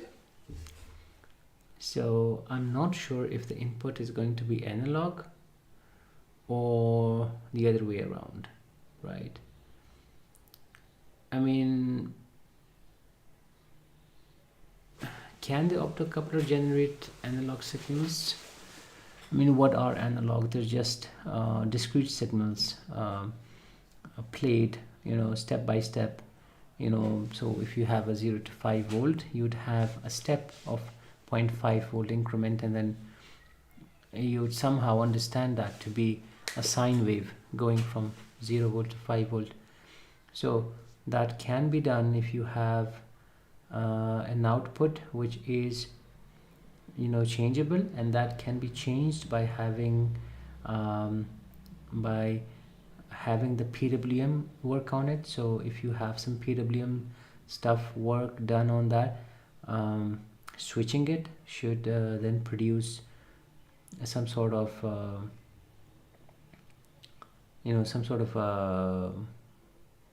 switching signal, which is going to have the average voltage as like 1.5, 2.5 and 3.5. And I think it would be a good idea to have the inputs connected here. But an interesting thing is that we are using the Teensy, which has a lot of inputs but very few analog inputs. Let's see how many it has. 0 to 9, and then 10 to 13, and 14 to 17. So it has 17 inputs when I need 20. Well, and one of the interesting thing is that if I connect it to these pins of SCL SDA, I'm not sure where it would present a clash for me. CS Mosumi, so out to LR CNK. Right.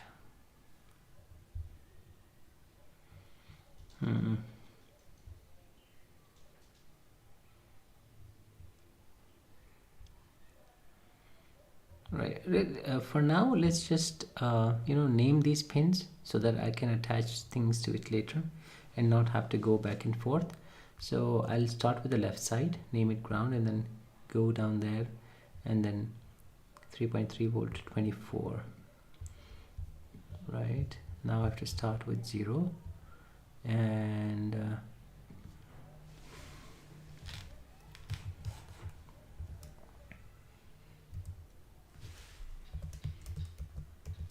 pin 0,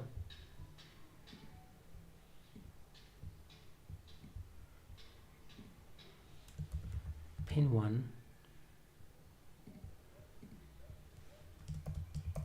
pin 2, pin 3. Is there an easy way to do this? Not sure. P4,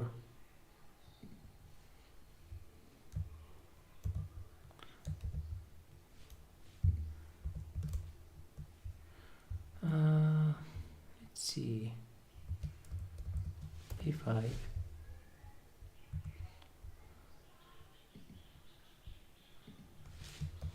P6, P7, P8, P9, and then this should be at 3.3 volt. Right, now this shouldn't be that, should be this. Oh, I think I made a mistake here. No, I didn't. Okay, this should be this should be a 5 volt, and going back here I should be able to connect all of these.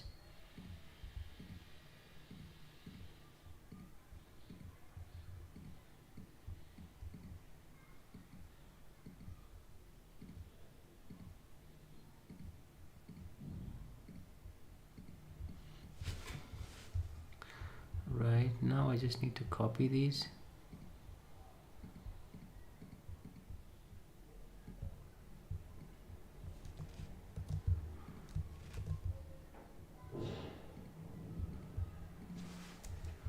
P9, then I need to start with P4, I think.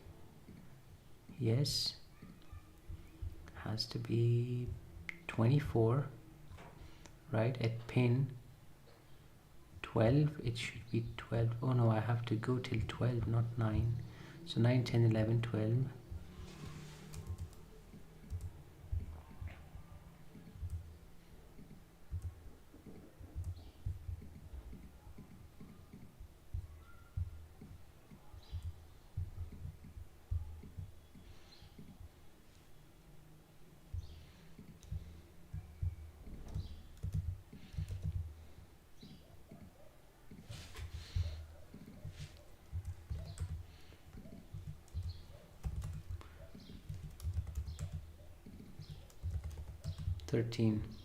No, go till 12 and then have power attached to this, and then start from 24, start from pin 24, then you have to do this pin 24, 24, 29, 30, 31, 32, right? 25, 26, 27, 28, 29, 30, and then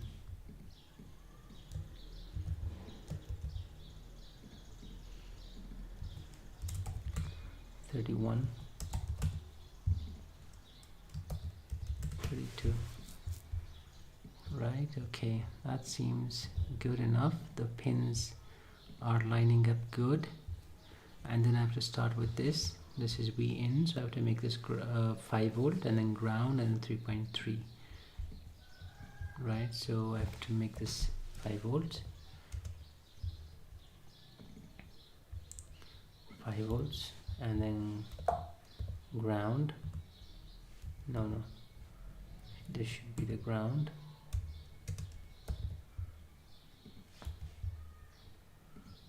Should be the ground, and 3.3.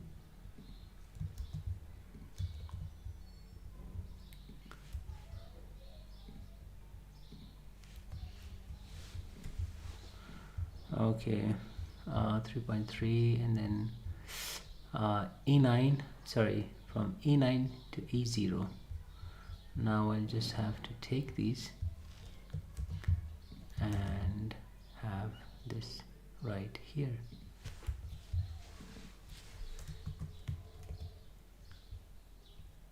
Should I name this A9? No, I should name this 23 till, then I decrease it till 13. So 23, pin 23, 22, 21, 20, pin 19, pin 18, pin 17, pin 16, 15, and then I have to keep going till 13, was it?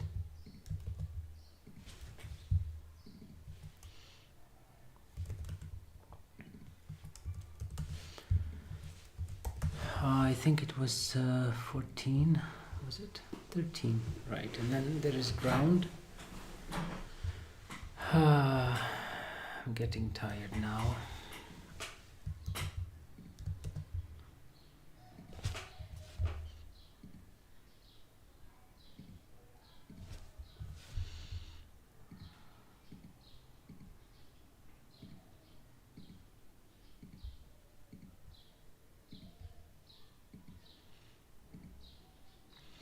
I wonder if I was doing this with a mouse, would it be faster?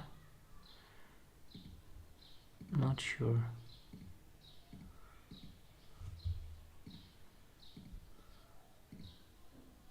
Right, let's go. And now we start with 41 till 33.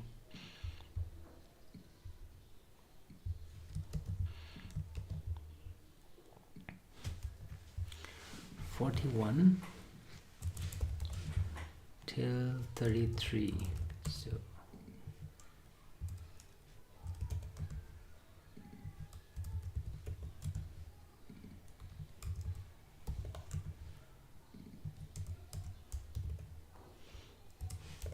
$37, $35, $34, $33. Yep, looks good. This is done. Took quite a bit of time. I wonder if there was an easier way. So now that we have done this, we simply have to save this so that we don't lose our progress. Need to delete this, and I think everything is good now. Now we need to decide where the inputs go and where the outputs are, but because I think we'll have some problem with the inputs and the outputs, we will probably have to use multiplexer for the input and a multiplexer for the output. Right, should we use a latch circuit? I'm not sure, but this is it for now. I'm going to resume the stream later on. I'm just going to go have a lie down and just continue this later on. The rest of the stuff I have some idea about what I'm going to use, so probably not going to take as long, but yeah, it is time taking. Thanks for watching. Bye bye.